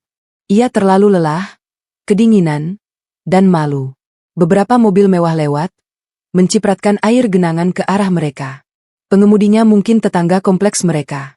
Hendra menundukkan wajahnya dalam-dalam, berharap tidak ada yang mengenalinya sebagai suami Bu Sabila, yang gagah. Setelah 30 menit berjalan kaki, mereka akhirnya sampai di jalan raya yang penuh ruko. Ada sebuah hotel budget dengan neon box merah menyala. Hotel Melati Indah, RP 250, 000 malam. Itu bukan hotel bintang 5 tempat mereka biasa stay cation. Itu hotel kelas melati yang biasa dipakai pasangan mesum atau sopir truk yang kelelahan. Tapi malam ini, itu adalah istana. Kita tidur di situ, tunjuk Hendra dengan jari gemetar. Di situ. Itu hotel maksiat. Hendra. Ibu nggak mau. Ibu mau ke Hotel Santika. Tolak Ibu Retno, gengsinya masih tinggi. Bu, sadar diri. Kita nggak punya kendaraan. Hotel Santika itu 5 kilometer lagi. Ibu mau jalan kaki sampai pingsan. Bentak Hendra. Ibu Retno terdiam. Bibirnya cemberut. Tapi akhirnya menurut. Mereka masuk ke lobi hotel yang kecil dan berbau rokok. Resepsionisnya, seorang pria muda dengan rambut gondrong dan kaos oblong, menatap mereka dengan curiga. Penampilan mereka basah kuyup, bawa kantong sampah, tanpa kendaraan, lebih mirip korban banjir atau gelandangan. Kamar kosong ada, Mas? Tanya Hendra, menggigil kedinginan. AC lobi yang sebenarnya tidak terlalu dingin terasa menusuk tulang. Ada standard room 250.000, tambah deposit kunci 50.000 rupiah. Total 300.000 rupiah, jawab resepsionis itu tanpa senyum. Hendra merogoh dompet kulitnya yang basah. Ia mengeluarkan kartu kredit Platinum Visa. Kartu tambahan yang diterbitkan atas nama rekening utama Sabila. Kartu yang selama ini ia gunakan untuk mentraktir teman-temannya kopi mahal dan membeli gadget. Pakai ini, kata Hendra dengan sisa-sisa gaya bosnya, meletakkan kartu itu di meja. Resepsionis itu memasukkan kartu ke mesin EDC. Beb, layar EDC menampilkan tulisan merah. The card is not honored. Ditolak, Pak. Coba kartu lain, kata resepsionis, mengembalikan kartu itu. Jantung Hendra berhenti berdetak. Sabila tidak main-main. Dia benar-benar memblokirnya secepat kilat. Coba yang ini. Hendra mengeluarkan kartu kredit kedua, Mastercard Gold. Beb, the card is stolen. Waduh. Pak. Keterangannya kartu curian. Bapak ini yang punya kartu beneran enggak? Sih? Tanya resepsionis mulai curiga. Wajah Hendra merah padam. Itu kartu istri saya. Saya bukan maling. Ya, kalau istri bapak yang blokir, berarti bapak enggak berhak pakai dong. Ada uang tunai enggak? Hendra membuka dompetnya. Kosong. Hanya ada uang receh 2.000 rupiah perak dan struk parkir lama. Bu, ibu bawa uang tunai? Tanya Hendra pada ibunya. Ibu Retno yang sedang memeras ujung dasternya yang basah mendelit. Mana ada? Dompet ibu ketinggalan di kamar tamu. Ibu cuma bawa tas baju ini. Keringat dingin mulai bercampur dengan air hujan di dahi Hendra. Ia teringat kartu debit pribadinya. Kartu gaji. Kartu rekening payroll yang isinya adalah gaji UMR-nya sebagai supervisor marketing. Hendra menyerahkan kartu debit biru itu dengan tangan gemetar. Ia tahu persis isinya. Tanggal gajian masih seminggu lagi. Coba ini, Mas. Debit. Resepsionis menggeseknya. Hendra memasukkan PIN. Mesin EDC berbunyi beep panjang. Approved. Hendra menghela napas lega. Syukurlah. Sisa saldonya tinggal dikit. Nih, Pak. Di struknya, ya? Celetuk resepsionis itu sambil menyerahkan kunci kamar nomor 102. Hendra mengambil struk itu. Matanya membelalak melihat sisa saldo terakhir. Saldo akhir, 45.000 rupiah. Ia baru saja membayar 300.000 rupiah. Berarti sebelumnya saldonya cuma 345.000 rupiah. Dan sekarang, sisa uangnya untuk hidup seminggu ke depan hanya 45.000 rupiah. Cukup untuk apa? Makan berdua? Ongkos ke kantor pulang pergi? Ini kuncinya, lantai 1 pojok kiri. Jangan berisik. Ya, jangan bawa tamu lain. Pesan resepsionis. Hendra menyeret kakinya menuju kamar 102, diikuti Ibu Retno yang terus mengomel. Masa hotel begini gak ada bellboy-nya? Ibu capek bawa tas berat ini. Kamu angkatin dong. Hendra, kamu kan laki-laki. Hendra diam saja. Dia terlalu lelah untuk berdebat. Mereka sampai di kamar. Hendra membuka pintu. Bau apek karpet lembab dan pengharum ruangan jeruk murah langsung menyerbu hidung. Kamarnya sempit. Hanya ada satu kasur queen size dengan sprei yang warnanya sudah kusam, TV tabung 14 inci, dan kamar mandi yang pintunya terbuat dari plastik PVC ember. Ya Tuhan. Ibu Retno menutup hidungnya. Ini kamar apa gudang? Hendra, kita pindah. Ibu nggak bisa napas di sini. Spraynya pasti banyak tunggal. Ibu Retno melempar tasnya ke lantai, lalu duduk di tepi kasur sambil menangis meraung-raung. Sablaga. Menantu durhaka. Dia biarin ibu mertuanya tidur di tempat pelacur begini. Awas kamu, Bila. Ibu sumpahin kamu mandul. Udah punya anak. Ya? Ibu sumpahin anakmu durhaka juga. Hendra menutup pintu dan menguncinya. Dia bersandar di pintu, merosot duduk di lantai keramik yang dingin. Dia menatap ibunya yang sedang histeris. Tiba-tiba, rasa muak muncul di dada Hendra. Bukan pada Sabila, tapi pada wanita tua di depannya ini. Bu, diam bisa enggak? Desis Hendra. Ibu bernunas. Kaget. Kamu bentak ibu. Gara-gara istri gila itu, kamu jadi berani sama ibu. Ibu yang bikin kita begini. Hendra akhirnya meledak. Dia berdiri, melempar kantong sampahnya ke dinding. Kalau ibu nggak ngusir orang tua Sabila tadi. Kalau ibu nggak ngehina mereka. Kita masih tidur di kasur King Cole sekarang. Kita masih ya. Sabila itu sabar banget selama ini. Bu. Dia biayain semua gaya hidup ibu, arisan ibu, baju ibu, obat ibu, dan ibu balas dengan ngatain orang tuanya. Gembel. Loh. Kok kamu nyalahin ibu? Ibu rela berdiri, menunjuk ke Hendra. Kamu yang nampar dia. Kamu yang laki-laki, harusnya kamu bisa kendaliin istrimu. Suami macam apa yang sertifikat rumahnya nama istri? Bego kamu, Hendra. Kamu yang bego. Teriak Hendra, suaranya pecah menjadi isak tangis. Dia menjambak rambutnya sendiri yang basah. Aku nampar dia karena belain ibu. Aku nampar istriku yang gajinya 3 kali lipat dari gajiku, yang beliin mobilku, yang bayarin utang judiku, demi ibu. Hendra tertawa histeris. Tawa orang yang baru sadar bahwa dia telah memotong dahan tempatnya duduk. Sekarang kita punya apa, Bu? Hah? Lihat dompetku. Hendra melempar dompetnya ke kasur. Sisa 45.000 perak. Besok aku kerja naik apa? Baju kerjaku basah semua. Laptopku disita. Karirku bisa tamat besok. Ibu Retno terdiam melihat isi dompet yang tipis itu. Realita kemiskinan mulai merambat naik lehernya, mencekik egonya. Terus, kita makan apa malam ini? Tanya Ibu Retno pelan. Perutnya berbunyi. Tadi dia belum sempat makan malam karena sibuk menghina orang tua Sabila. Makan angin? Jawab Hendra dingin. Atau ibu mau makan pisang goreng yang tadi ibu buang? Sayang? Ya. Pisangnya ketinggalan di rumah mewah itu. Hendra berjalan ke kamar mandi, membanting pintu plastik itu hingga hampir lepas dari selnya. Dia menyalakan keran shower. Air yang keluar dingin dan kecil. Di bawah guyuran air dingin itu, Hendra menangis. Bukan tangisan penyesalan tulus, melainkan tangisan ketakutan. Dia takut miskin. Dia takut lapar. Dan yang paling menakutkan, dia sadar bahwa tanpa Sabila, dia hanyalah seorang pria UMR dengan gaya hidup miliarder yang kini harus kembali menjadi ulat. Padahal dia sudah terlanjur nyaman menjadi kupu-kupu palsu. Di luar kamar mandi, Ibu Retno duduk memeluk lutut di atas kasur apek, menatap layar TV yang buram. Di layar itu, ada iklan perumahan mewah Bintaro, rumah idaman keluarga harmonis. Ibu Retno menyadari, istana itu sudah tertutup selamanya baginya. Dan kunci gerbangnya telah ia buang sendiri ke dalam badai. Malam itu, di kamar 102 Hotel Melati Indah, tidak ada selimut hangat. Hanya ada dinginnya penyesalan dan perut yang keroncongan menjadi teman tidur dua manusia yang baru saja jatuh dari langit keselokan. Pagi itu, Jakarta tidak lagi ramah bagi Hendra Aditya. Matahari bersinar terik, menciptakan kelembapan yang menyengat, kontras dengan badai semalam. Namun bagi Hendra, badai itu masih berlanjut. Kali ini dalam bentuk aroma apek yang menguar dari kemeja kerjanya. Hendra berdiri berdesakan di dalam gerbong KRL komuter lain rute Tanah Abang. Tangannya berpegangan erat pada handstrap yang licin oleh keringat orang lain.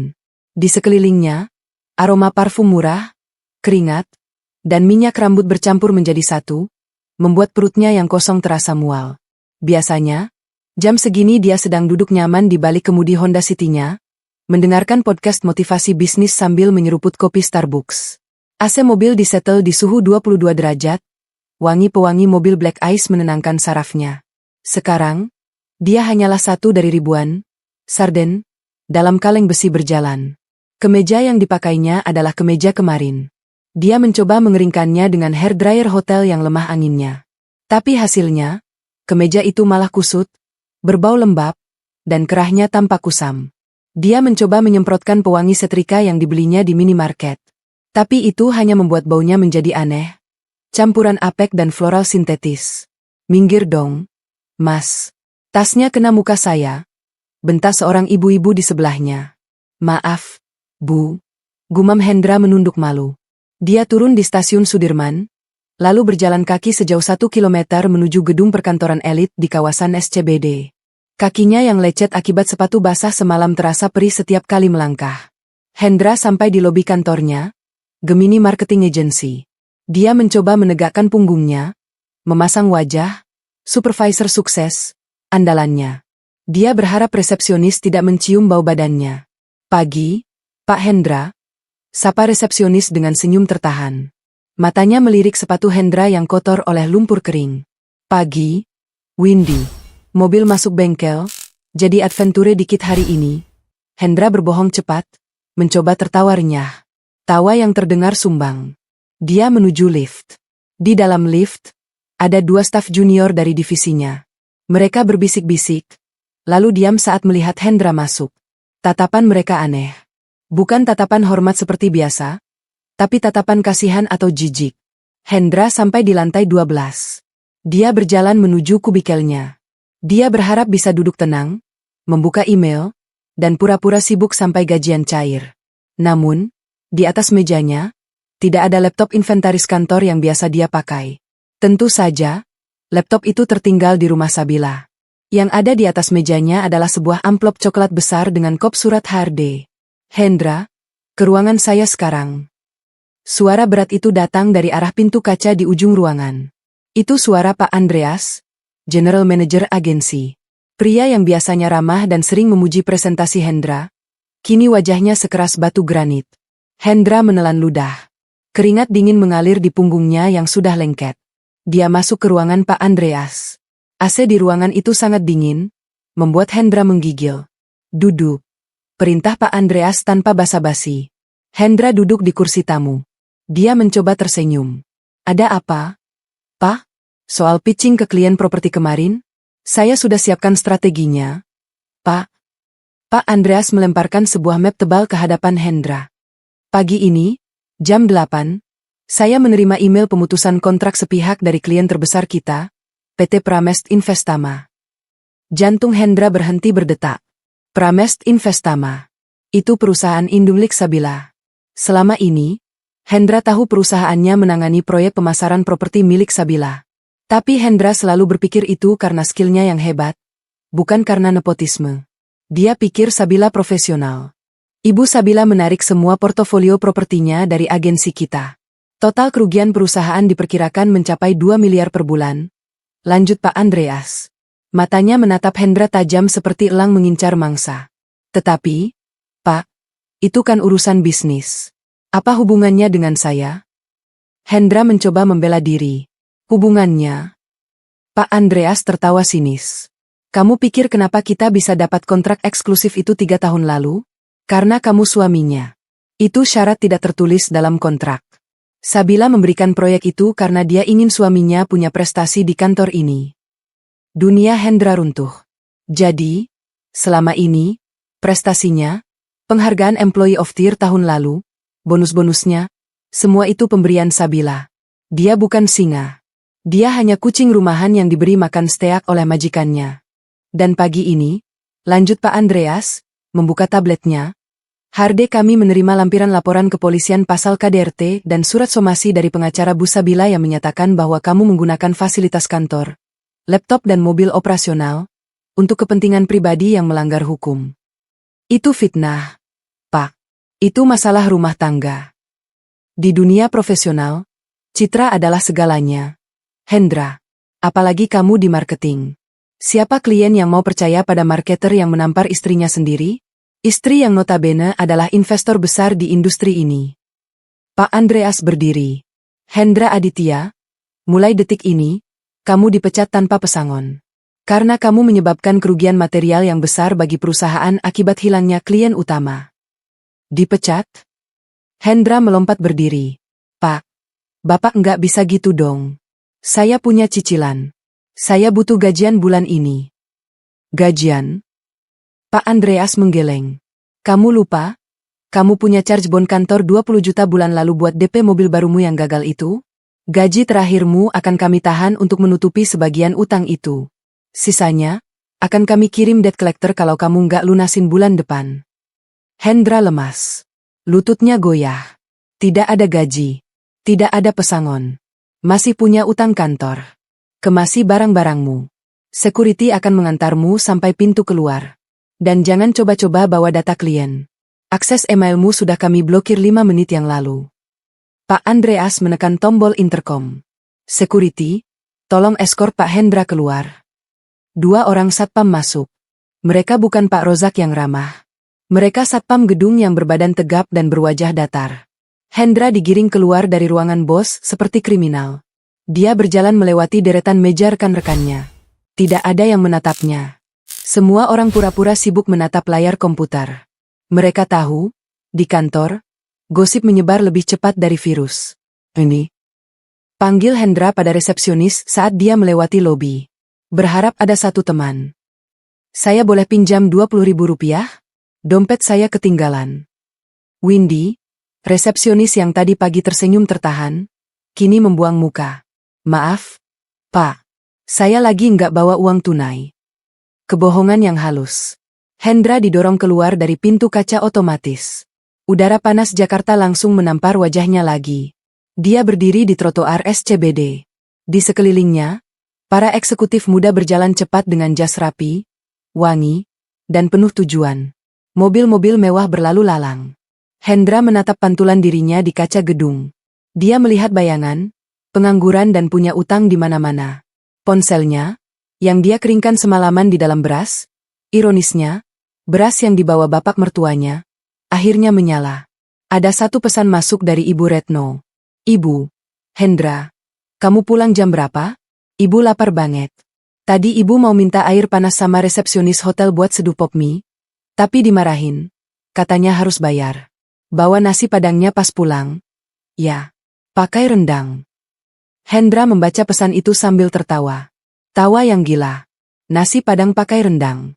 Uangnya tinggal 45.000 rupiah, dikurangi ongkos kereta tadi 3.000 rupiah, sisa 42.000 rupiah. Nasi padang rendang harganya 25.000 rupiah. Kalau dia beli 2 bungkus, uangnya kurang. Kalau dia beli 1, siapa yang makan? Hendra mengetik balasan dengan jari gemetar. Hendra, enggak ada rendang, Bu. Adanya nasi kucing. Dan mulai besok kita gak bisa bayar hotel lagi. Aku dipecat. Sent. Hendra memasukkan ponselnya ke saku. Dia melihat ke langit. Tidak ada mendung hari ini. Tapi bagi Hendra, ini adalah badai yang jauh lebih mengerikan daripada hujan semalam. Ini adalah badai kemiskinan struktural. Dia meraba saku celananya, mencari rokok. Kosong. Dia sudah menghisap batang terakhir tadi malam. Dia ingin membeli rokok eceran, tapi dia sadar, setiap rupiah sekarang berarti perpanjangan napas untuk hidup 1 jam lagi. Tabila. Desisnya penuh kebencian. Tapi jauh di lubuk hatinya, ada rasa takut yang amat sangat. Wanita yang dia sebut parasit, wanita yang dia tampar, ternyata adalah tiang penyangga langit-langit hidupnya. Dan sekarang, tiang itu sudah pergi, membiarkan langit runtuh menimpa kepalanya. Hendra berjalan gontai menuju stasiun MRT. Dia tidak akan pulang ke hotel cepat-cepat. Dia tidak siap mendengar omelan ibunya. Dia ingin duduk di taman kota, menjadi satu lagi pengangguran di kota Jakarta yang kejam. Merenungi nasibnya yang berubah 180 derajat dalam waktu kurang dari 24 jam. Dan di kejauhan, di gedung pencakar langit lain, Sabila mungkin sedang menandatangani kontrak baru, menghasilkan miliaran rupiah, tanpa sedikit pun memikirkan nasib mantan suaminya yang kini tak lebih dari debu di sepatu kerjanya. 6 bulan kemudian, matahari pagi menyinari teras rumahku di Bintaro dengan hangat. Tidak ada lagi jejak badai, tidak ada lagi jejak lumpur. Dan yang paling penting, tidak ada lagi jejak Ibu Retno. Lantai marmer statuario yang dulu dipuja-puja oleh mertuaku itu kini tertutup oleh karpet bermain warna-warni milik Raka. Anakku yang kini berusia 14 bulan sedang belajar berjalan tertatih-tatih mengejar bola plastik sambil tertawa riang di kursi teras. Kursi jati yang dulu dilarang diduduki oleh orang tuaku karena takut kotor, kini diduduki bapak dan ibu. Bapak sedang membaca koran sambil menyeruput kopi hitam. Kakinya diangkat santai ke atas meja kecil.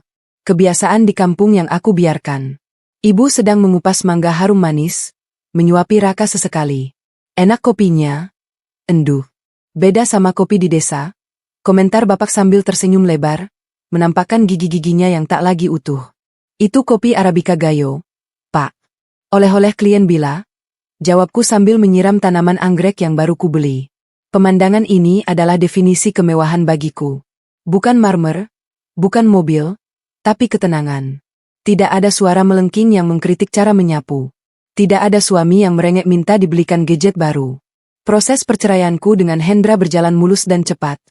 Terutama karena Hendra tidak punya uang untuk menyewa pengacara. Dia kalah telak di pengadilan agama. Hak asuh Raka jatuh 100% ke tanganku. Tuntutan Gonogini yang sempat dia ajukan ditolak mentah-mentah oleh hakim berkat perjanjian pranikah yang sakti itu. Hendra keluar dari pernikahan ini dengan tangan kosong. Atau lebih tepatnya, tangan minus. Dia masih menanggung sisa cicilan mobil Honda City yang akhirnya ditarik leasing bulan lalu karena gagal bayar, menyisakan denda puluhan juta yang harus dia lunasi jika tidak ingin masuk daftar hitam BI checking seumur hidup. Sementara itu, di sebuah gang sempit di kawasan padat penduduk Ciputat, aroma selokan mampet menjadi menu sarapan sehari-hari bagi penghuni kontrakan petak nomor 3. Ibu Retno terbaring di atas kasur busa tipis yang sudah kempes di tengahnya. Kakinya bengkak karena asam urat yang kambuh, dan dia tidak punya uang untuk ke dokter spesialis. Hanya obat warung yang menjadi andalannya. Daster sutranya sudah lama dijual di pasar loak. Kini dia memakai kaos partai kedodoran yang didapat gratis saat kampanye caleg di jalanan. Ibu lap. Mana buburnya? Rengek Ibu Retno lemah. Pintu kontrakan terbuka. Hendra Aditya masuk dengan wajah kusam. Kulitnya terbakar matahari hingga gosong. Dia mengenakan jaket hijau khas ojek online yang warnanya sudah pudar. Ya, mantan supervisor marketing yang dulu duduk di ruangan ber-AC, kini habis. Bu, cuma dapat nasi uduk bungkus separuh. Duitnya kurang, jawab Hendra ketus, melempar bungkusan nasi itu ke lantai dekat kasur ibunya. Nasi uduk lagi? Enggak ada telurnya? Kolesterol ibu naik kalau makan santan terus. Protes Ibu Retno. Syukur masih makan. Akun saya anup hari ini. Dari pagi cuma dapat 2 orderan, itu pun jarak pendek. Bentak Hendra. Dia melepas helmnya kasar, menghempaskan tubuhnya ke dinding yang catnya mengelupas. Hendra menatap ibunya dengan tatapan penuh kebencian. Wanita inilah yang membuatnya kehilangan segalanya. Wanita inilah yang menyuruhnya mengusir orang tua Sabila. Wanita inilah yang berbisik. Tampar saja istrimu, biar tunduk. Dan sekarang, wanita ini menjadi beban hidupnya yang paling berat. Coba kamu telepon Sabila lagi. Bujuk Ibu Retno, membuka bungkusan nasi uduk dengan tangan gemetar. Bilang ibu sakit keras. Bilang ibu mau minta maaf. Siapa tahu dia kasih uang berobat. Udah, Bu. Udah 1000 kali saya coba. Nomor kita diblokir. Saya pernah nekat ke kantornya, diusir satpam kayak maling. Ibu mau saya dipenjara karena pasal penguntitan. Hendra memijat pelipisnya yang berdenyut. Dia teringat kejadian seminggu lalu. Dia mendapat orderan GoFood untuk mengantar kopi kekinian ke sebuah gedung perkantoran di SCBD. Saat dia sampai di lobi, dia melihat Sabila keluar dari lift. Cantik, wangi, mengenakan blazer Chanel, dikawal oleh asisten pribadinya. Sabila sedang tertawa renyah membahas proyek miliaran rupiah. Hendra ingin memanggilnya. Bila ini aku, Hendra. Tapi lidahnya keluh. Dia melihat bayangannya sendiri di kaca gedung. Dekil, bau matahari, memegang kantong kresek kopi. Dia malu. Sangat malu. Dia akhirnya sembunyi di balik pilar sampai Sabila pergi dengan mobil Alphard barunya. 2 orderan takdir. Siang itu, ponsel Hendra berbunyi. Notifikasi orderan masuk. GoFood, sate khas Senayan. Pengantaran ke Jalan Kasuari Blok A5 nomor 10, Perumahan Bintaro Jaya. Jantung Hendra berhenti berdetak. Itu alamat rumah Sabila. Rumahnya dulu. Hendra ingin menolak orderan itu. Cancel. Tapi jempolnya ragu. Tarif pengantarannya lumayan besar karena lagi jam sibuk. Dia butuh uang itu untuk beli token listrik yang sudah bunyi titit dari pagi. Sialan. 4 Hendra. Gue ambil. Gue pakai masker. Dia nggak bakal ngenalin gue. Hendra mengambil orderan sate itu. Dia memacu motor bebek bututnya, motor sewaan harian, menembus jalanan Bintaro yang lebar dan mulus. Setiap meter jalan itu memutar kenangan. Dulu, dia lewat sini naik mobil, menyapa satpam dengan klakson. Sekarang, dia harus meninggalkan KTP di pos satpam sebagai jaminan tamu. Ojol. Ya. Mas, KTP tinggal, kata Pak Rozak. Satpam yang dulu dia perintah-perintah. Pak Rozak tidak mengenalinya di balik masker dan helm kusam. Hendra sampai di depan gerbang rumah Sabila. Rumahnya terlihat lebih indah. Pagar besinya baru dicat ulang warna hitam dove. Taman depannya rimbun dengan bunga bougainville. Hendra menekan bel. Ting tong. Pintu terbuka. Yang keluar bukan Yati. Yang keluar adalah Bapak Hartono, mertua yang dulu dia usir. Bapak Hartono terlihat sehat, gemuk, dan bersih. Dia memakai kaos polo rapi. Wajahnya berseri-seri. "GoFood." "Ya, Mas?" tanya Bapak ramah. Hendra menunduk dalam-dalam, menyerahkan bungkusan sate itu dengan tangan gemetar. Dia tidak berani menatap mata Bapak. Dia takut Bapak mengenalinya. "Iya, Pak. Sate." "Sebentar." "Ya, Mas." Sabila bilang ada tipsnya. Bapak masuk sebentar, lalu keluar bersama Sabila. Sabila berdiri di sana, menggendong Raka. Dia menatap lurus ke arah Hendra. Tatapannya tenang. Tidak ada kemarahan, tidak ada kebencian. Hanya tatapan kosong seolah melihat orang asing. Sabila tahu itu Hendra. Dia mengenali jam tangan gesok palsu yang masih dipakai Hendra. Jam yang dulu Hendra beli karena gengsi. Dia mengenali mata yang dulu pernah dia cintai. Mata yang kini redup dan penuh kekalahan. Sabila mendekat ke pagar. Hendra menahan napas. Apa dia bakal maki-maki gue? Apa dia bakal pamer?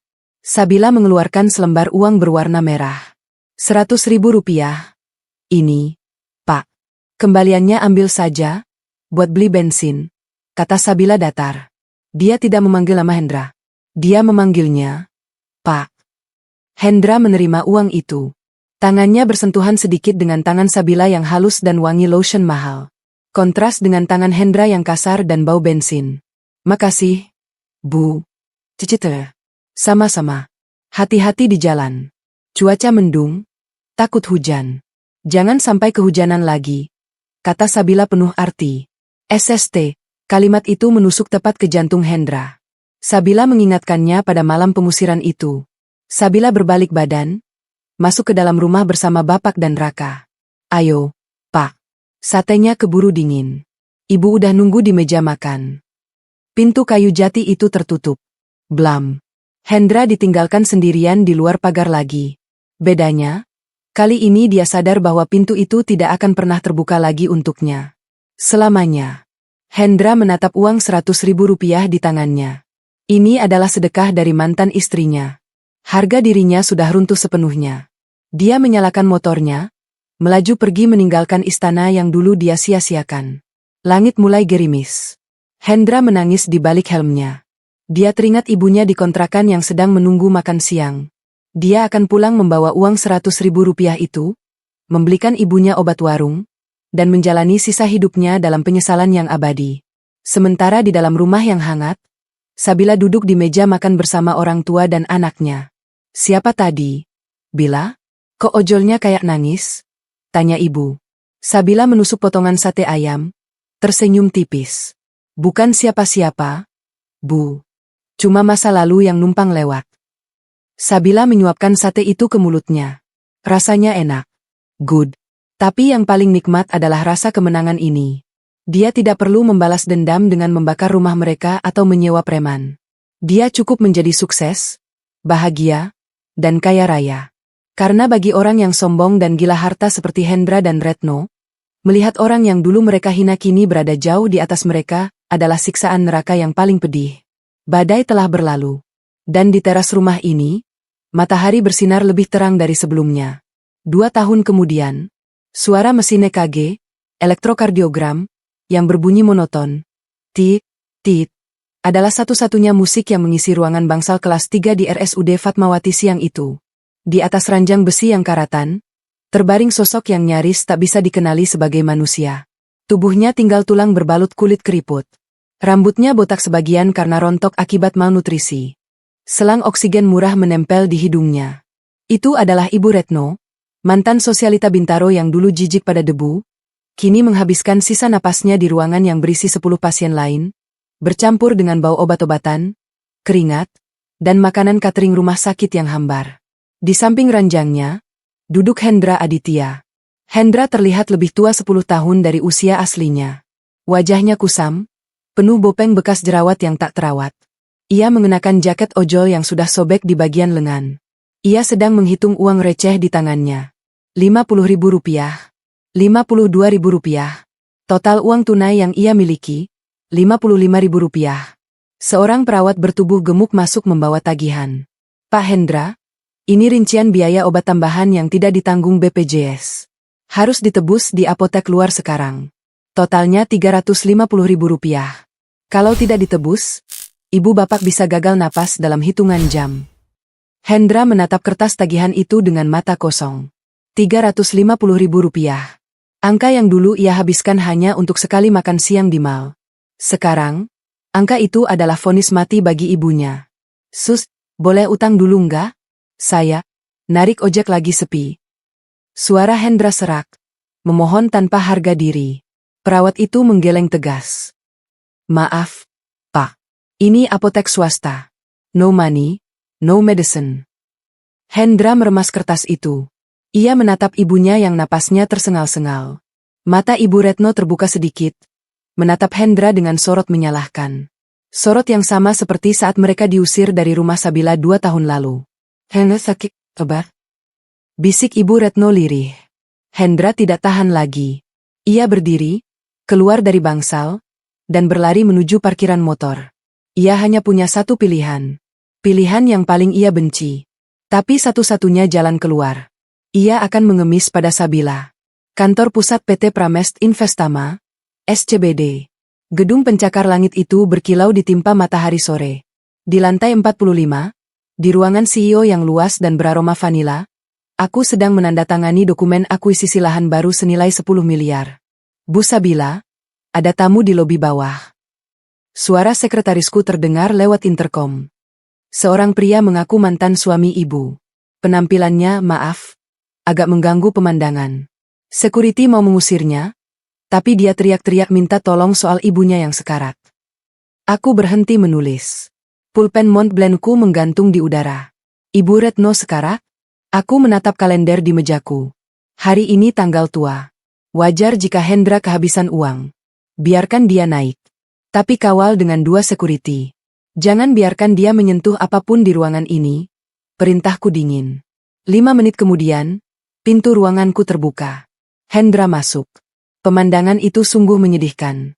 Pria yang dulu gagah dengan kemeja slim fit kini berdiri membungkuk dengan jaket bau apek dan celana jeans yang ujungnya kotor oleh lumpur. Hendra menatap sekeliling ruanganku. Dia melihat lukisan abstrak mahal di dinding, melihat tas Hermes Birkin di sofa, dan melihatku yang duduk di kursi kulit ergonomis seharga 50 juta rupiah. Kontras ini membunuhnya pelan-pelan. Mau apa? Tanyaku tanpa mempersilakan duduk. Hendra langsung berlutut. Ya, dia berlutut di atas karpet bulu tebal ruanganku. Bil, tolong, ibu. Iseng nggak? Air matanya menetes, membasahi karpet mahalku. Dia butuh obat, cuma 350.000. Aku nggak punya uang. Bila, tolong sekali ini saja, demi kenuan. Aku menatapnya datar. Kemanusiaan. Kata yang menarik keluar dari mulut orang yang dulu membiarkan orang tuaku kedinginan di teras saat badai. Aku salah. Aku bajingan. Pukul aku. Bila. Hina aku tapi tolong selamatkan ibu. Dia nggak bisa napas. Hendra bersujud. Keningnya menyentuh lantai. Aku membuka laci mejaku. Mengambil buku cek. Rp350.000? Itu uang receh. Aku bisa memberinya 5 juta rupiah sekarang juga tanpa merasa kehilangan. Tapi ini bukan soal nominal. Ini soal pembelajaran. Bangun. Perintahku. Hendra mengangkat wajahnya. Penuh harap. Aku akan memberimu uang, kataku. Mata Hendra berbinar. Terima kasih. Bila. Tunggu. Potongku tajam. Aku akan memberimu uang. Tapi bukan untuk obat. Hendra bingung. Maksudnya? Ibumu sudah tua. Hendra. Sakit-sakitan. Biaya hidupnya membebanimu. Kan? Kamu nggak bisa kerja maksimal karena harus ngurus dia. Kamu miskin karena dia. Aku merobek selembar cek. Aku menulis nominal di sana. Bukan Rp350.000, melainkan 5 juta rupiah. Aku meletakkan cek itu di tepi meja. Ini uang 5 juta rupiah. Cukup untuk biaya pemulasaraan jenazah. Beli kain kafan yang layak, sewa ambulans, dan biaya gali kubur di TPU Tanah Wakaf. Wajah Hendra pucat pasi. Kak, kamu nyuruh aku ngebiarin ibu mati. Aku realistis. Hendra, kamu beli obat sekarang, besok dia butuh obat lagi. Kamu mau datang ke sini tiap hari mengemis? Aku bukan dinas sosial. Aku mencondongkan tubuh ke depan. Ambil uang ini. Pulang ke rumah sakit. Temani dia di saat-saat terakhirnya. Ikhlaskan. Itu lebih manusiawi daripada kamu memaksanya hidup menderita di bangsal kelas 3, cuma karena kamu takut sendirian. Hendra gemetar hebat. Dia menatap cek itu. 5 juta rupiah. Uang yang sangat banyak baginya saat ini. Uang yang bisa membebaskannya dari beban merawat orang sakit. Uang yang bisa memberinya makan enak selama sebulan setelah ibunya tiada. Setan di kepalanya mulai berbisik. Sabila benar. Ibunya adalah beban. Ambil, Hendra, atau keluar dengan tangan kosong. Desakku. Hendra, dengan tangan gemetar, meraih cek itu. Dia memilih uang kematian daripada perjuangan kehidupan. Sifat aslinya, sifat oportunis yang egois, muncul lagi di detik terakhir. Terima kasih, Bu Bella. Bisiknya, lalu berdiri dan berjalan mundur keluar ruangan, memegang cek itu erat-erat seolah itu tiket lotre. Aku melihat pintu tertutup. Aku menekan tombol intercom. Panggil cleaning service. Ganti karpet di depan meja saya. Bekas lutut dia tadi, najis. Malam harinya, ponselku bergetar. Sebuah pesan singkat dari nomor tak dikenal. Nomor Hendra, ibu sudah meninggal barusan. Uangnya aku pakai buat urus jenazah. Makasih, Bila. Maafin ibu, ya. Aku tidak membalas. Aku langsung memblokir nomor itu. Aku berdiri di balkon apartemenku, melihat langit Jakarta yang mendung. Ibu Retno sudah pergi. Satu musuh telah dieliminasi oleh alam semesta. Dan Hendra, sekarang dia benar-benar sendirian di dunia ini. Tidak ada istri, tidak ada anak, tidak ada ibu. Hanya ada dia, motor bututnya, dan penyesalan yang akan menghantuinya setiap kali hujan turun.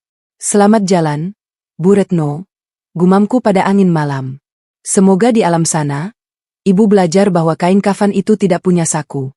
Ibu tidak bisa bawa marmer dan guci antik ibu ke liang lahat. Aku masuk ke dalam, menutup pintu balkon.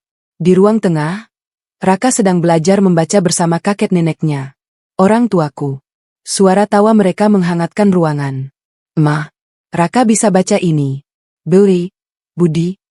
Seru Raka bangga. Aku tersenyum, menghampiri mereka, dan memeluk aset-asetku yang sesungguhnya. Pintar, anak mama. Neraca kehidupan telah ditutup sempurna. Utang lunas. Beban dihapuskan. Kled. Dan PT Keluarga Bahagia ini sekarang mencatatkan profit abadi. Dari seluruh perjalanan hidup yang telah kulewati, dari desa kecil di mana kaki telanjang menapak pematang sawah, hingga gedung pencakar langit di jantung Jakarta tempat aku kini menandatangani kontrak miliaran rupiah. Aku belajar satu hal yang tak pernah diajarkan sekolah kepadaku. Bahwa harga diri bukanlah tentang seberapa keras kau berteriak di muka umum, melainkan seberapa teguh kau berdiri diam saat badai mencoba merobohkanmu. Bahwa cinta sejati bukanlah tentang memberi tanpa batas kepada mereka yang hanya pandai mengambil, melainkan tentang mencintai dirimu sendiri cukup dalam sehingga kau tahu kapan harus berkata cukup dan menutup pintu untuk selamanya. Bahwa kesabaran itu bukan kelemahan, melainkan strategi paling cerdas bagi mereka yang sedang menyusun kekuatan. Karena orang yang paling sabar biasanya adalah orang yang paling tahu kapan waktu yang tepat untuk meledak. Bahwa kemiskinan sejati bukanlah saat kau tak punya uang di dompet, melainkan saat kau tak punya prinsip di hati dan rela menjual harga diri demi secuil kenyamanan palsu. Bahwa kekayaan hakiki bukan terletak pada marmer Italia atau sofa Natuzzi yang kau pamerkan di Instagram, melainkan pada orang-orang sederhana yang tetap setia memelukmu meskipun kau dalam keadaan basah kuyup dan penuh lumpur. Bahwa kepemilikan sejati bukanlah tentang siapa yang paling keras mengaku, ini milikku. Melainkan tentang siapa yang namanya tertera di atas kertas bermaterai dan siapa yang rela menjual sawah demi mimpi anaknya. Karena pada akhirnya, hukum kehidupan tak pernah berpihak pada teriakan paling nyaring, melainkan pada bukti paling nyata. Bahwa dendam terbaik bukanlah dengan membakar rumah mereka atau menyewa preman untuk menghajar, melainkan dengan menjadi versi terbaik dirimu sendiri, sukses, bahagia, dan kaya raya, sehingga mereka yang dulu menghinamu harus hidup dalam penyesalan abadi melihatmu melesat jauh di atas angkasa sementara mereka sendiri terperosok dalam lumpur yang mereka ciptakan sendiri. Dan yang paling penting, bahwa kebahagiaan itu sederhana. Secangkir kopi bersama bapak di teras, tawa ibu yang mengupas mangga untuk cucunya, dan suara Raka yang belajar membaca tanpa gangguan suara melengking yang mengkritik setiap sudut kehidupan. Karena pada akhirnya, kehidupan ini seperti neraca perusahaan. Jika kau terus-menerus membiarkan asetmu dikuras oleh liabilitas yang tak tahu diri, maka kebangkrutan adalah keniscayaan. Maka jadilah direktur keuangan bagi hidupmu sendiri. Audit setiap orang yang ingin masuk ke dalam istanamu. Tanyakan pada dirimu, apakah dia aset atau beban? Apakah dia memberi nilai tambah atau hanya menggerogoti dividen? Dan jangan pernah takut untuk merestrukturisasi, bahkan jika itu berarti memecat mereka yang paling dekat sekalipun. Karena hatimu adalah properti paling berharga yang tak boleh disewakan kepada penyewa nakal. Cintailah dengan sadar, berikan dengan batas, dan ingatlah selalu, orang yang benar-benar mencintaimu tak akan pernah membuatmu menangis di teras rumahmu sendiri sementara mereka duduk hangat di dalam, apalagi di tengah badai yang mengguyur tanpa ampun. Maka sebelum kau memberikan kunci kerajaanmu kepada siapapun, pastikan dia tahu cara menjaga istana, bukan hanya pandai menikmati singgasana. Karena hidup ini terlalu singkat untuk dihabiskan bersama parasit yang menyamar sebagai keluarga.